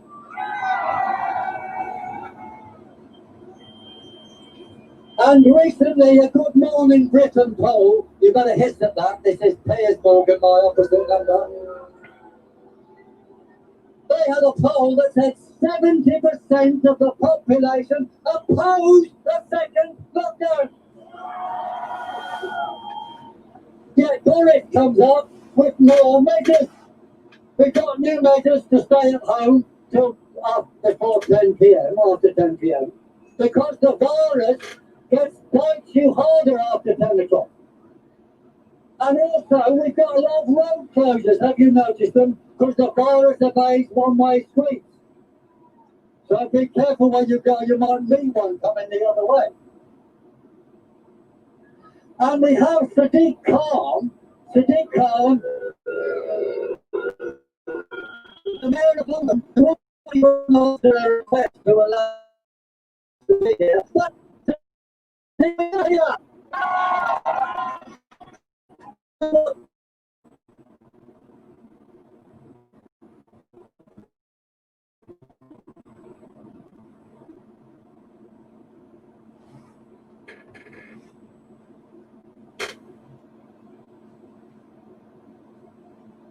And it closed down the whole business of London. It makes no sense.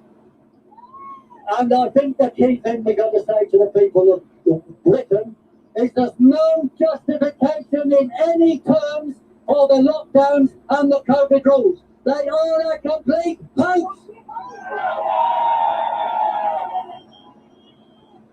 We know that lockdowns do not work. They did better in Sweden without a lockdown. We know that masking is mad. It's like asking a fly to not fly through a fence. It's stupid. And we know that distancing is daft. You didn't know I could make things blind, did you? Distancing is daft because actually you need to get close to people and hug them and all that to improve your immune system and feel happy. So I'm going to ask you now, and I've got to do it under COVID rules. You've got to do this only within your family group that's here. But you've got to hug against the COVID con now in your family group. Do it now. I see a lot of hugging going on, yes? Yes. Yes. I've got another member of my family and social group here. So that's what you have to do. Your family and social group. Okay. Are you feeling happier now? Well, there you are. It's proven works, right? And when it comes to tracking, another one of their measures, the only purpose of tracking is to up the numbers in the false positive nonsense test. So do not track under any circumstances whatsoever. The whole thing is a psychological operation set up, monitored by the behavioural insight team, and I would say the anti-COVID measures are not to control COVID, they are to control you.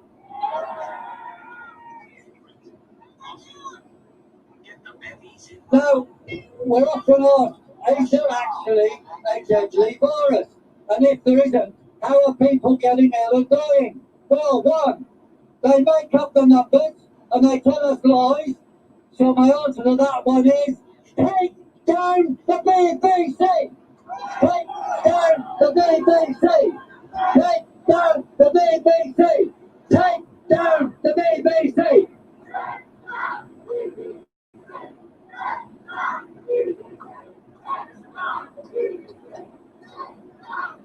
Okay.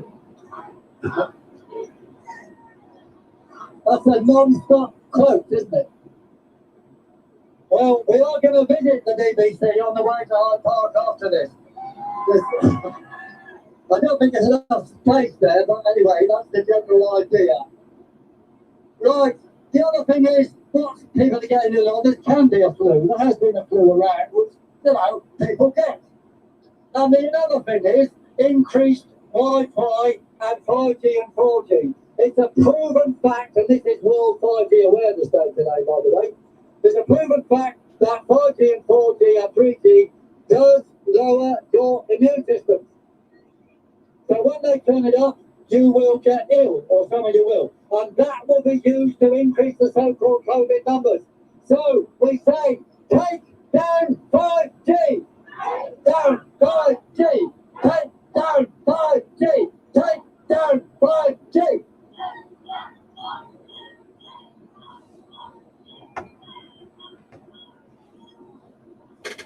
Okay, and when we asked Boris Johnson and Bill Gates of hell for evidence under proper, respected scientific tests that this dangerous virus exists, they could not reply.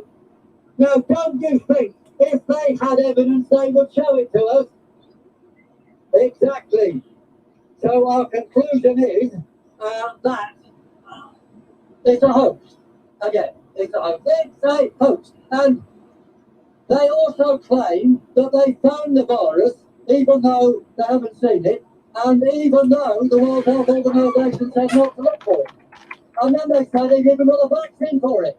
A vaccine for something they can't see, or no.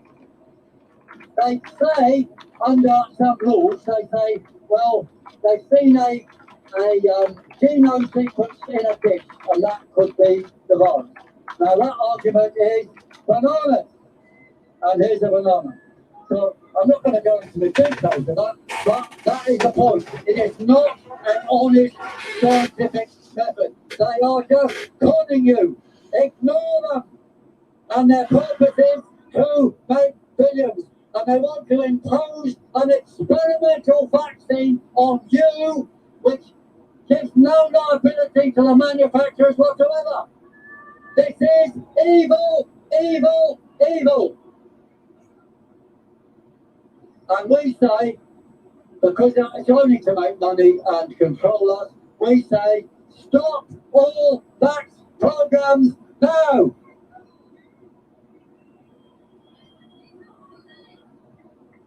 And when we say these things, when we speak these truths, we're often told by conspiracy theorists. I will say a conspiracy theory, that accusation, is the primal scream of liars. The primal scream of liars. And we know the fact that yesterday's conspiracy theory is today's truth.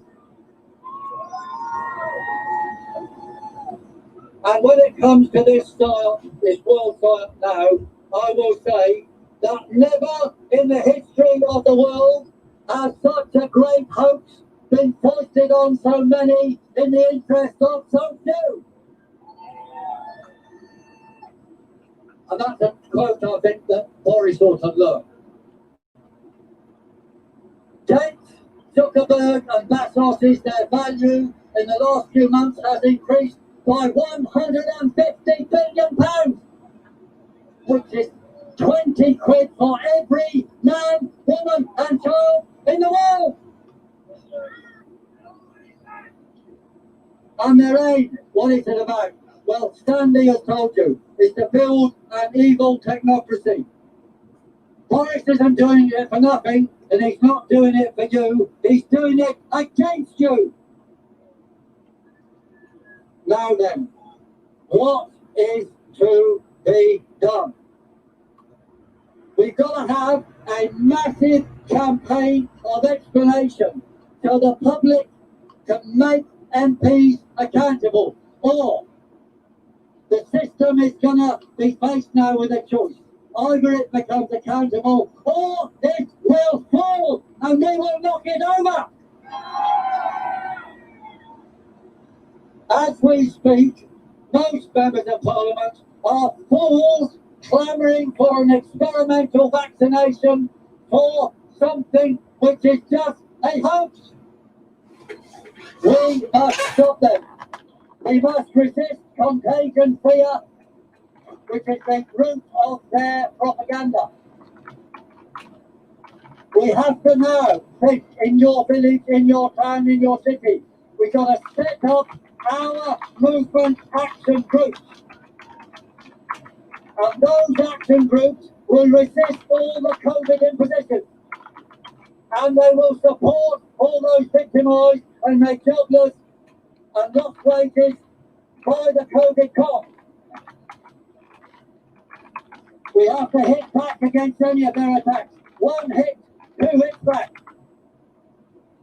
We've got to also build an alternative media,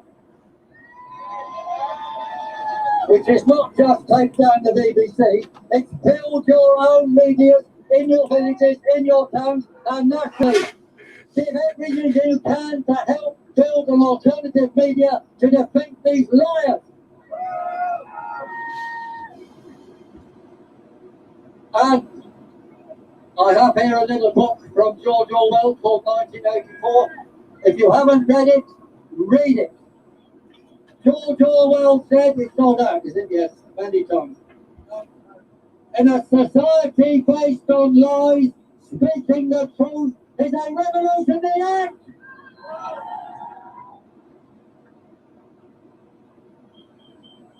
So to end, we know it's our movement that saves lives. Boris's games are losing lives and it's causing illness. So a few chance. Start off with no more lockdowns, save lives.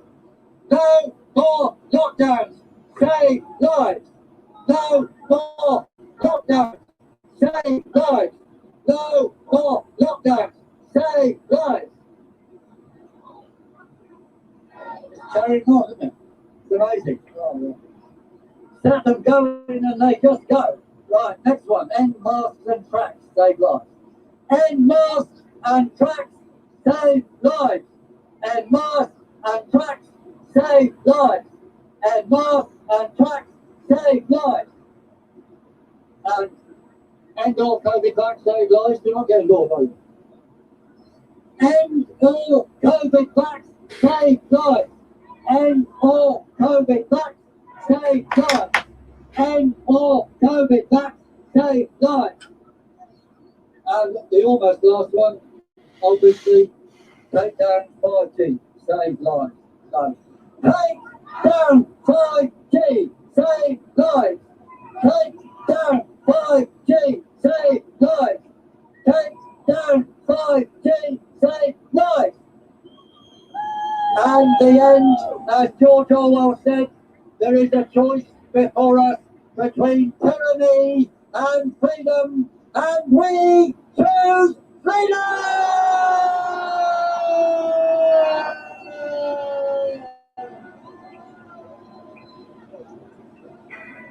Thanks to you. Freedom, freedom, freedom, freedom. Let's hear it for Pete Jordan!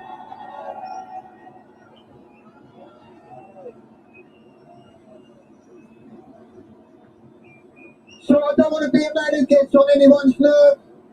In working with the police, we're just being informed to tell you guys that you are to social distance where you can. We still work in the parameters of the law. So please, under guidance of the police, take instruction of social distancing within the crowd. It shows their cooperation. Hello. Thank you. Hi, Christian. How you doing? So, Attending the protest in London at the moment. this man Trafalgar Square rally. probably needs no welcome.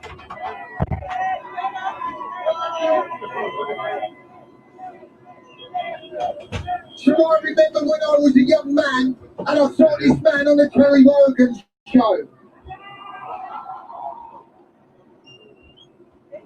I think at the time he was a BBC presenter, a footballer, and I did think, wow, this man's a little strange in how he's coming on a TV show and saying such things. Many years later, this man is still saying the same thing. A lot of people who reach the celebrity status sell themselves out. This man has maintained a stance throughout. Let's give some respect to a man of truth, Mr. David Icke.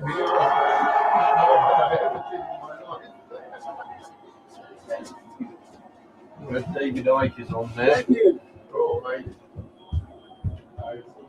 Thank you. Thank you.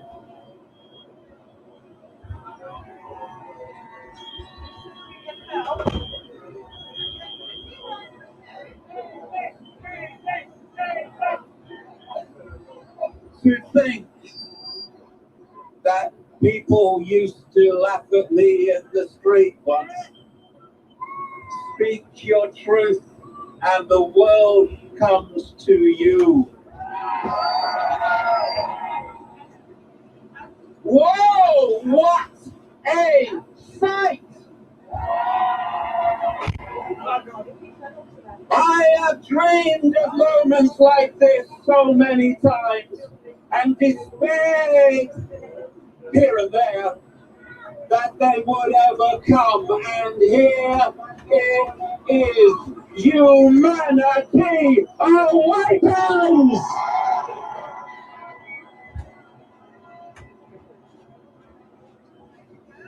No, it's not the majority yet, nor even nearly so. But the momentum has begun, and the spirit of this place must sweep across the world if we are to stop Orwell's boot stamping on the human face forever.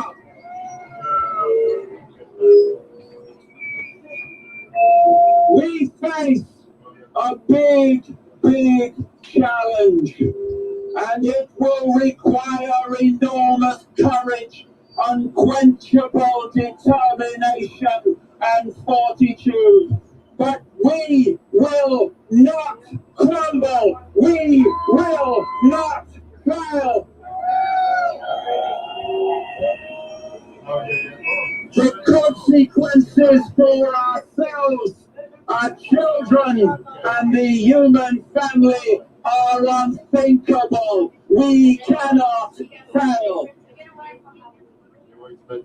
We have come here today to put on public display our individual and collective self-respect.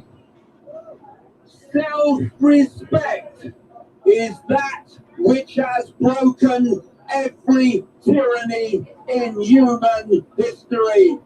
For self-respect always triggers the power of no.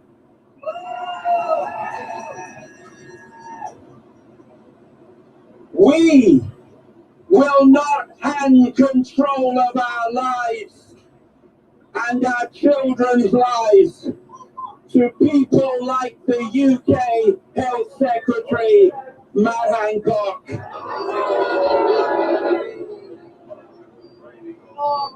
A man who, if his brains were gunpowder, they would not blow his hat off.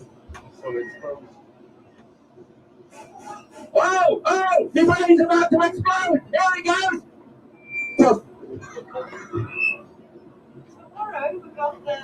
Hancock and Johnson, Whitty and Valance, Fauci and Box, the fascist Daniel Andrews, Premier of Victoria, or what my brother Paul calls 40 waters. The light may be on, but it ain't very bright. Where is the self-respect in giving our lives to such people and doing whatever they tell us? Enough, no more.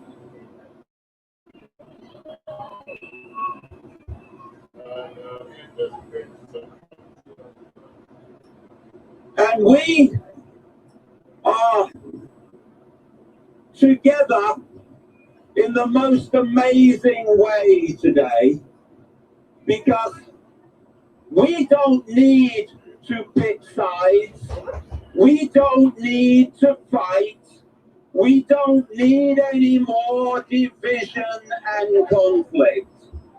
We just need to come together, put down the irrelevant fault lines that divide us, and join together as we are today in a demand for freedom for the entire human family, not one excluded.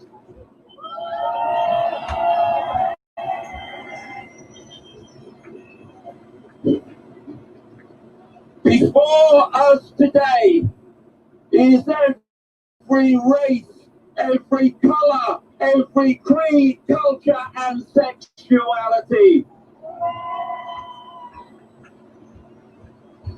We We may not agree on the fine detail of life, but that's good. What a boring world it would be if we did. But we are united, putting down the fault lines of irrelevant labels to say we are freedom and we'll accept nothing less.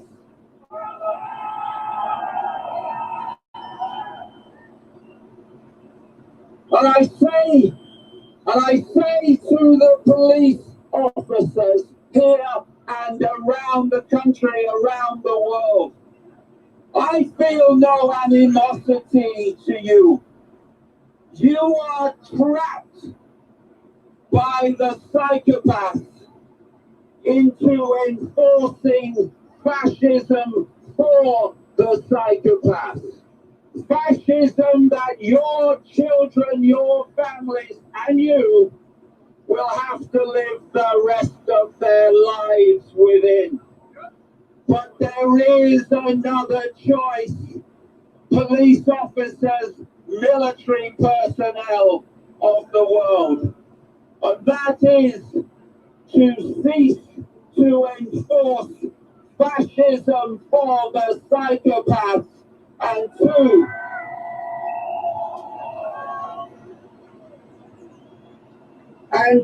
instead enforce freedom by protecting the people from psychopaths.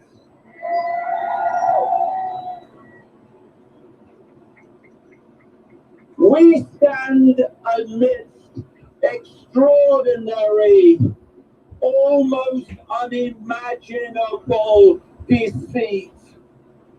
A deceit that includes a fake test producing fake cases to produce fake excuses for real fascism.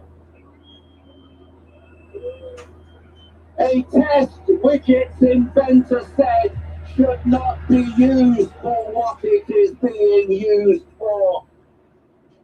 A deceit that includes the mandatory wearing of masks on the excuse of its protection of our health, when it is going to destroy the health of vast numbers of people with suppression of oxygen, breathing in carbon dioxide, bacteria, mold in the mask.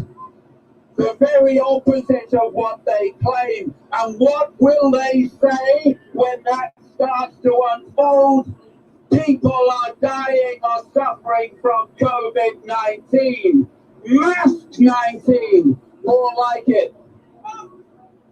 And the mask is there to be a symbol of oppression, of submission, a symbol of being silenced, a symbol of the destruction, deletion of individuality, and an exercise in mass global dehumanization. People of the world, if you want to express your freedom in the face of fascism, take your bloody mask off!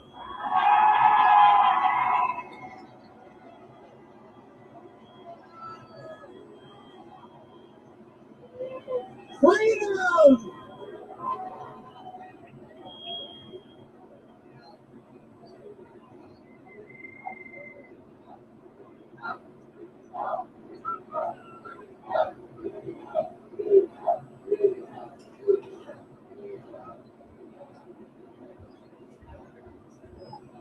And the deceit is so premeditated, so long planned, so calculated, so cold and so callous, that we must not rest until those responsible, including those down the street, until those responsible are before a Nuremberg-type trial for crimes against humanity.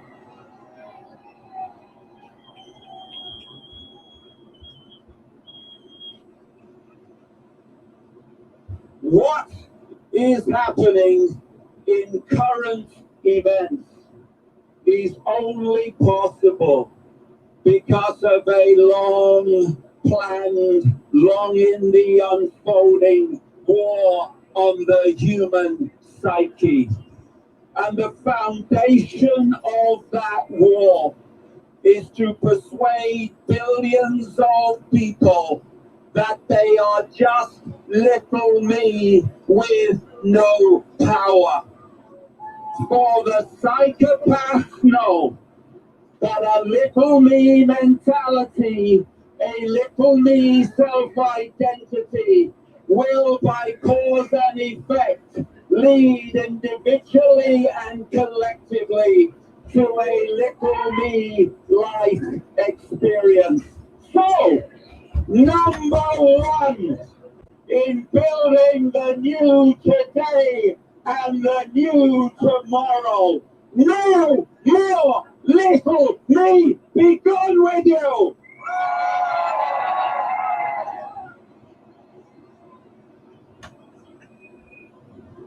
We are unique expressions of all that is, has been, and ever can be, having a brief experience called human.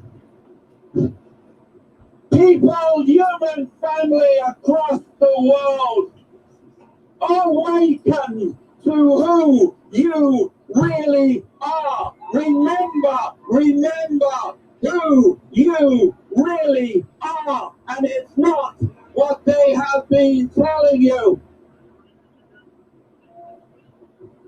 The late, great American comedian Bill Hicks said this: all matter is merely energy condensed to a slow vibration. We're all one consciousness, experiencing itself subjectively. There's no such thing as death. Life is only a dream, and we are the imagination of ourselves. And what the human family has done is allow the psychopaths to hijack our imagination of ourselves. And we need to take it back. The psychopaths have kept from us a sparkling truth, which opens all doors and all gateways, that this world is but a dream, and the dream is the dreamer, and the dreamer is the dream. They are indivisible. What we believe, we perceive, and what we perceive, we experience. And it's time to take our minds back from the psychopaths, take our perceptions back from them, and to dream another dream.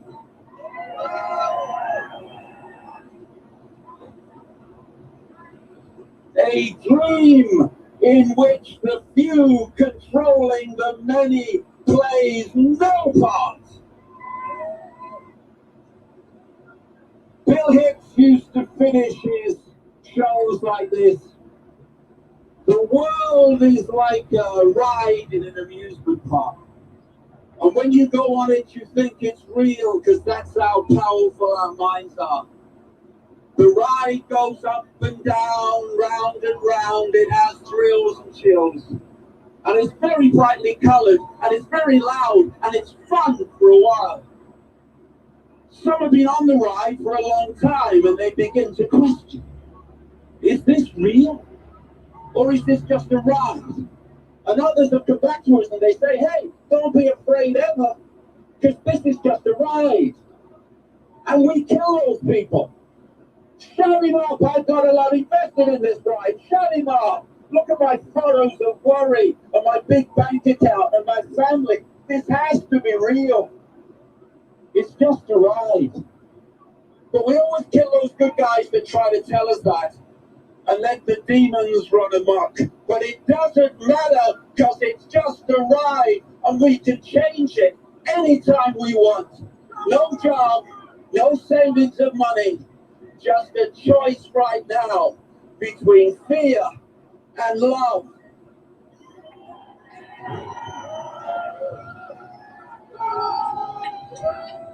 And that is all it is.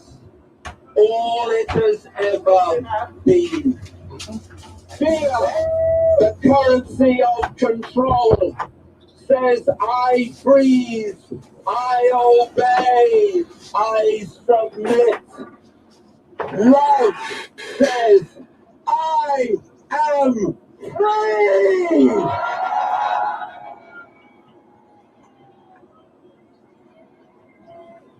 Love says, cries, freedom!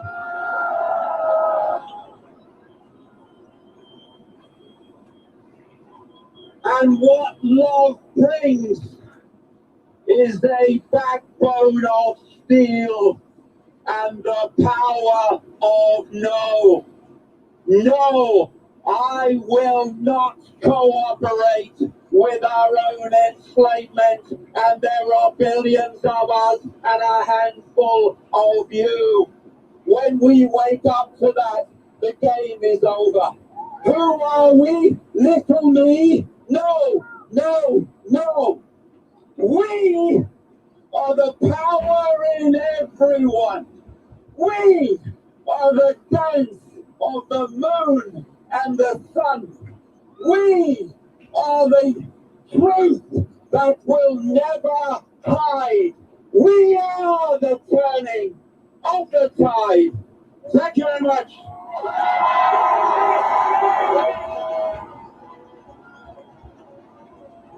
Let's do it. The David!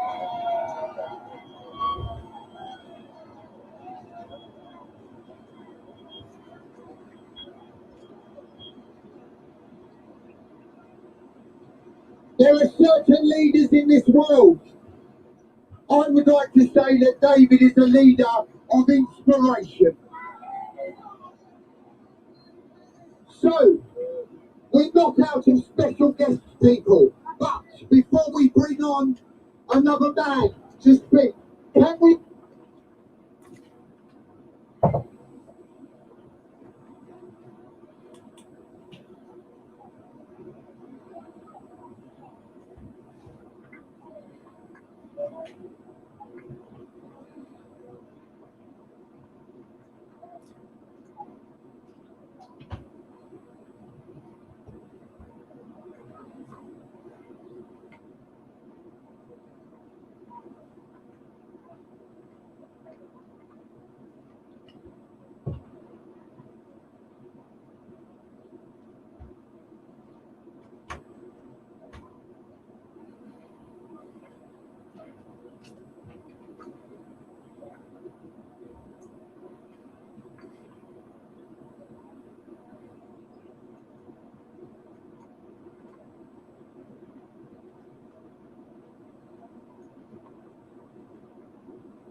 Can we get through the McDonald's drive-through?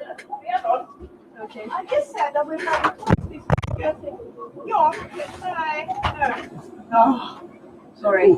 She just asked me and I said no, we're not doing McDonald's because we have takeaway 2 days in a row now and that's it, that's fine, we can't afford it anymore now. And Thank you. Will you shut the door, please? Thank you.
No way, man.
What?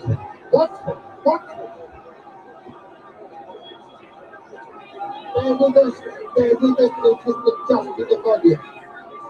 Bear with us. Can you hear me at the back?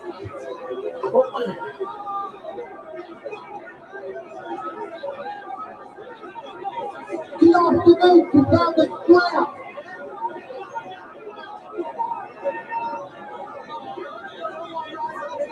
This is a beautiful occasion. People coming together, united. Thank you for everyone that has turned up today representing the voice of the people.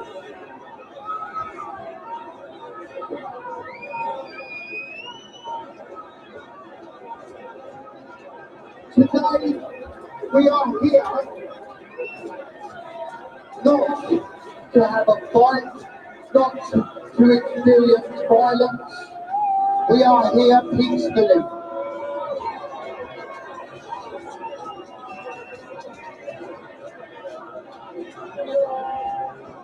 We are here to work with the police, not against the police.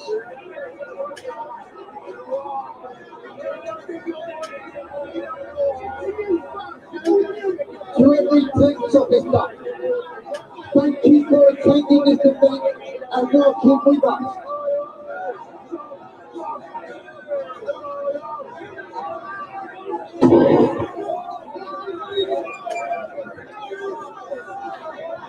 Don't we just love him?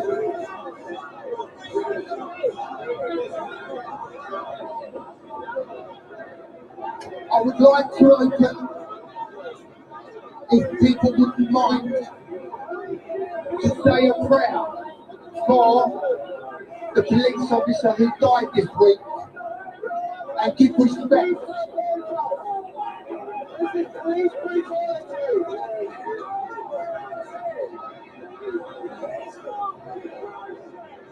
For those who don't like prayer or do not want to participate, may we just ask you to have a kind thought.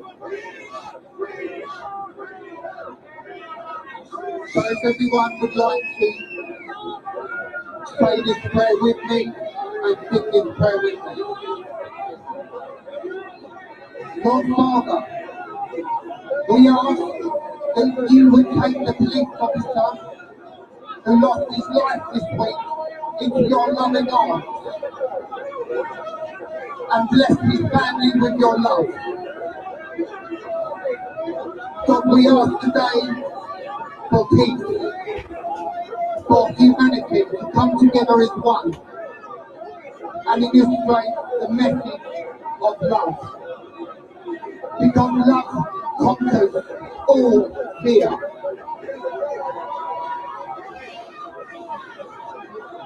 Amen. I would respectfully ask that there is a minute silence for not only the police officer that lost his life, but the police in general, the public, and everyone who has suffered at the hands of lockdown in 2020. Today, we come together to celebrate life, and we commend the people who are doing it and working hard to do it. But we also celebrate the lives that we have lost, and we would like to remember them and think about them. So, I'm now, after three, going to ask that there is a minute silence within the crowd, and that you contribute your love and your thoughts to everyone concerned. 1, 2, 3.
Thank you so much.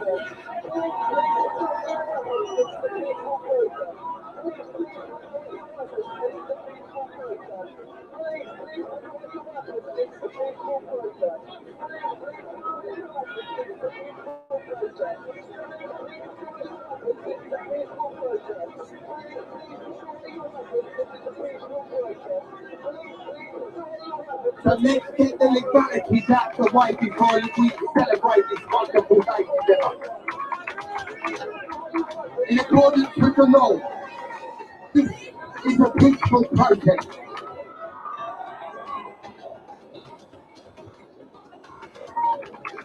That maintains a working relationship with the police on which we have communicated with the Asian officers so that the gathering will be peaceful and legal. In accordance with the law and to uphold the law, we have committed a risk assessment. Westminster Council has accepted this. This is why we are allowed to go ahead today.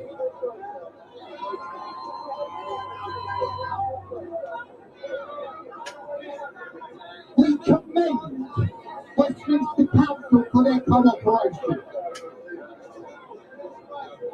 And we commend the cooperation of the police this morning in letting us load up peacefully and practically.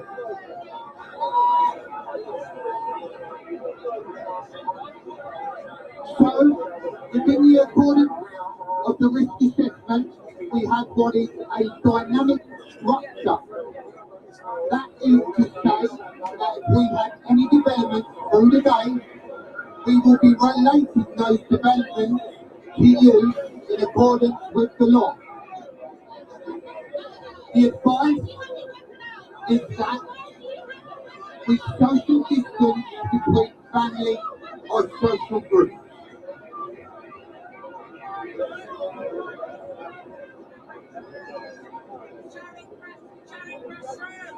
It is our responsibility to inform the public on behalf of the public.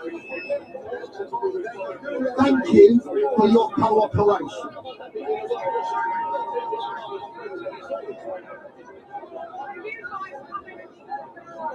So, let's get the festivities underway.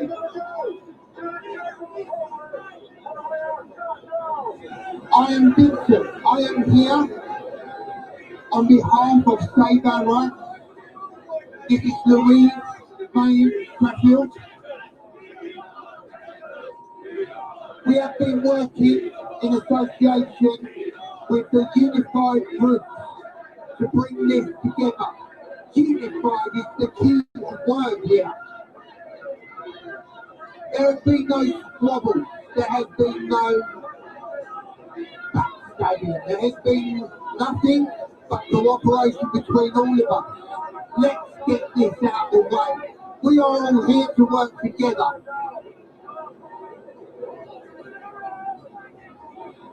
Everyone that represents the voice of the people, we commend. We are here with Stand Up X, Earth United, Stop and Go. All the people who are working so hard behind the scenes to make this happen. Thank you everyone within those groups for the hard work that you have done.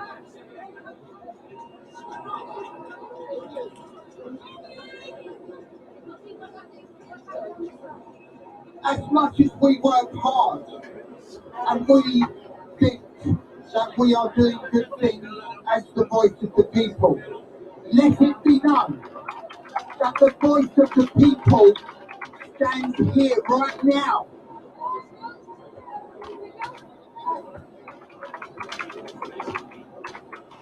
Because you are the numbers, you are the voice of the people.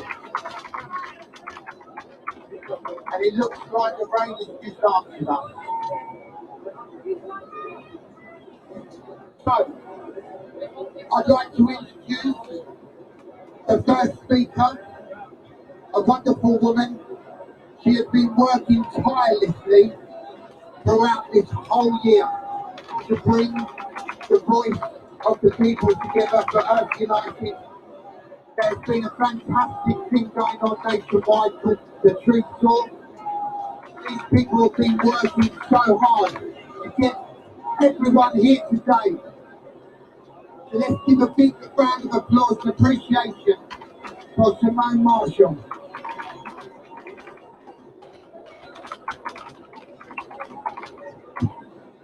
Hello and welcome everybody. People from all around the world are watching us today. I will be honest with you. I am not really here for speeches. I am here to make history. Are you with me? Okay, just to clarify, I'm working with Event 202. We are part of the organisers of this. And I'm going to welcome on stage men and women who have been for the last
The people.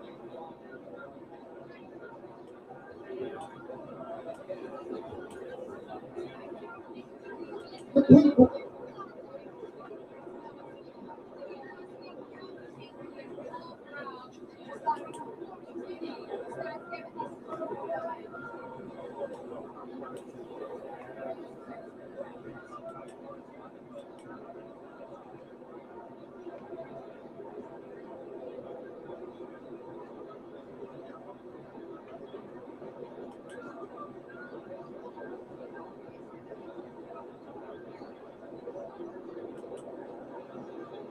Yeah, I'm just going to interject here.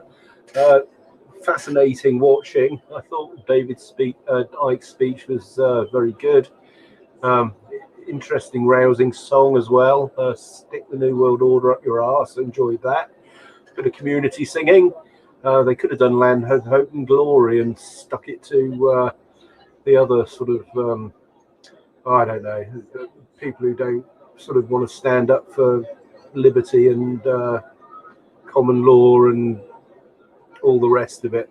I was really encouraged to see such a large crowd, and so very well behaved as well. The little pantomime of the I definitely think there were some agents provocateurs in the front lines of some of that footage earlier, and I thought it was handled pretty well. People sat down as requested to at the beginning by the MC of the event, and then also one tannoy came out sort of saying, "This is a peaceful protest. Please put down your weapons." When we look back through this, there are a few people obviously getting quite excited. Agents provocateurs, could have been Antifa, could have been any number of people. It all did look a little bit staged. In the live feed I've been putting out, there's a guy called Liberty X who's been looking at the feed that I've been putting out, and I think the provocation has been headed off at the pass, really through good preparation and an excellently organised rally. Similarly, if you watched last week's, there were some shenanigans going on off up in the side street, and I'd like to actually congratulate the police officers that were actually there as well, because many of those probably were unaware that there may have been agents provocateurs and they may not have been their own. And I think that the policing of this event gives me some hope. The MC came on and offered a prayer as well for the police officer that was murdered in Croydon yesterday. And the liaison with Westminster Council and the police. Obviously, Piers Corbyn is a battle hardy campaigner, and there's a lot to take away from this, in that we still have policing by consent in the UK. The militarization of our police force hasn't gone so far, and I would just say that at this stage, from the pictures that are coming out from Rutley, it would appear that the problems have died down somewhat. The cordon of the riot police, which you can see in the background there by the ice cream cone with the cherry on the top, there's a little pergola there, or a little tent thing, and I'm not sure if that's where the PA system for the stage actually is. I'm not sure of the layout of this. When they were looking earlier, it did seem that someone was stood on a subwoofer or something, and it was when David Icke stopped speaking that there seemed to have been some movement in at that stage, and I think perhaps that's where they thought it would be a good chance to try and stop the further, the second half, if you like, of the rally, or the wind down, as it were. And that happened last week, where they were trying to actually pull the plug, as it were, on the event. Now, how successful they're being with that, it's difficult to tell from the Rutley coverage. I'll see if we can go back in to the Periscope feed, which has been going out, and get some idea of what's happening there. I'll just get Twitter up here and let's have a little look, see if we can see.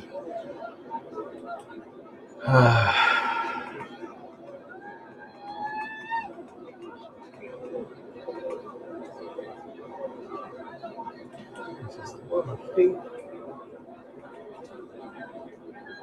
No, that's my feed.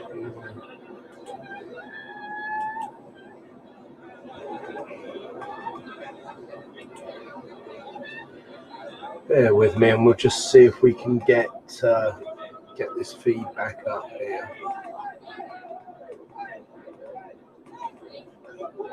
Here we are.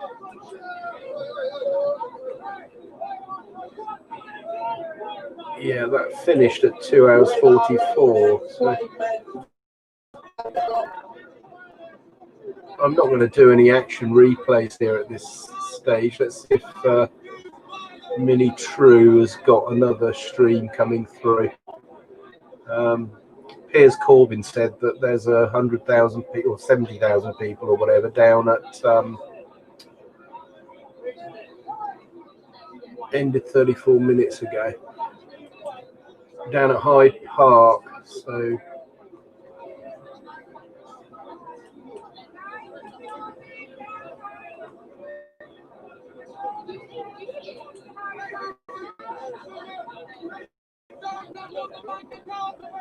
always remember, don't cause a collapse, not the right. It's not true.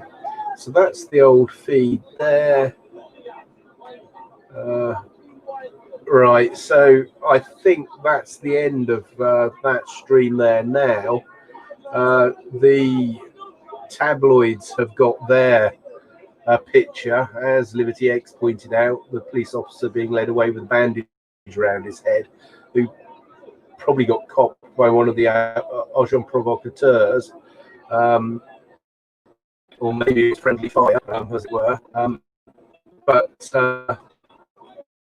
looking at them, I'm personally very impressed by by all the people who participated in that, including the police officers as well, who don't have an easy job to do.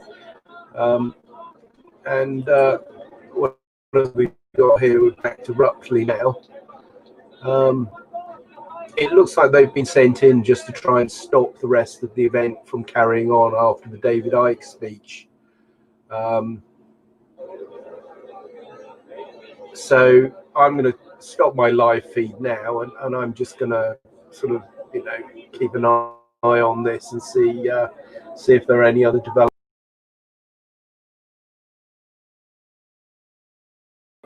Present, everything seems to be fairly calm.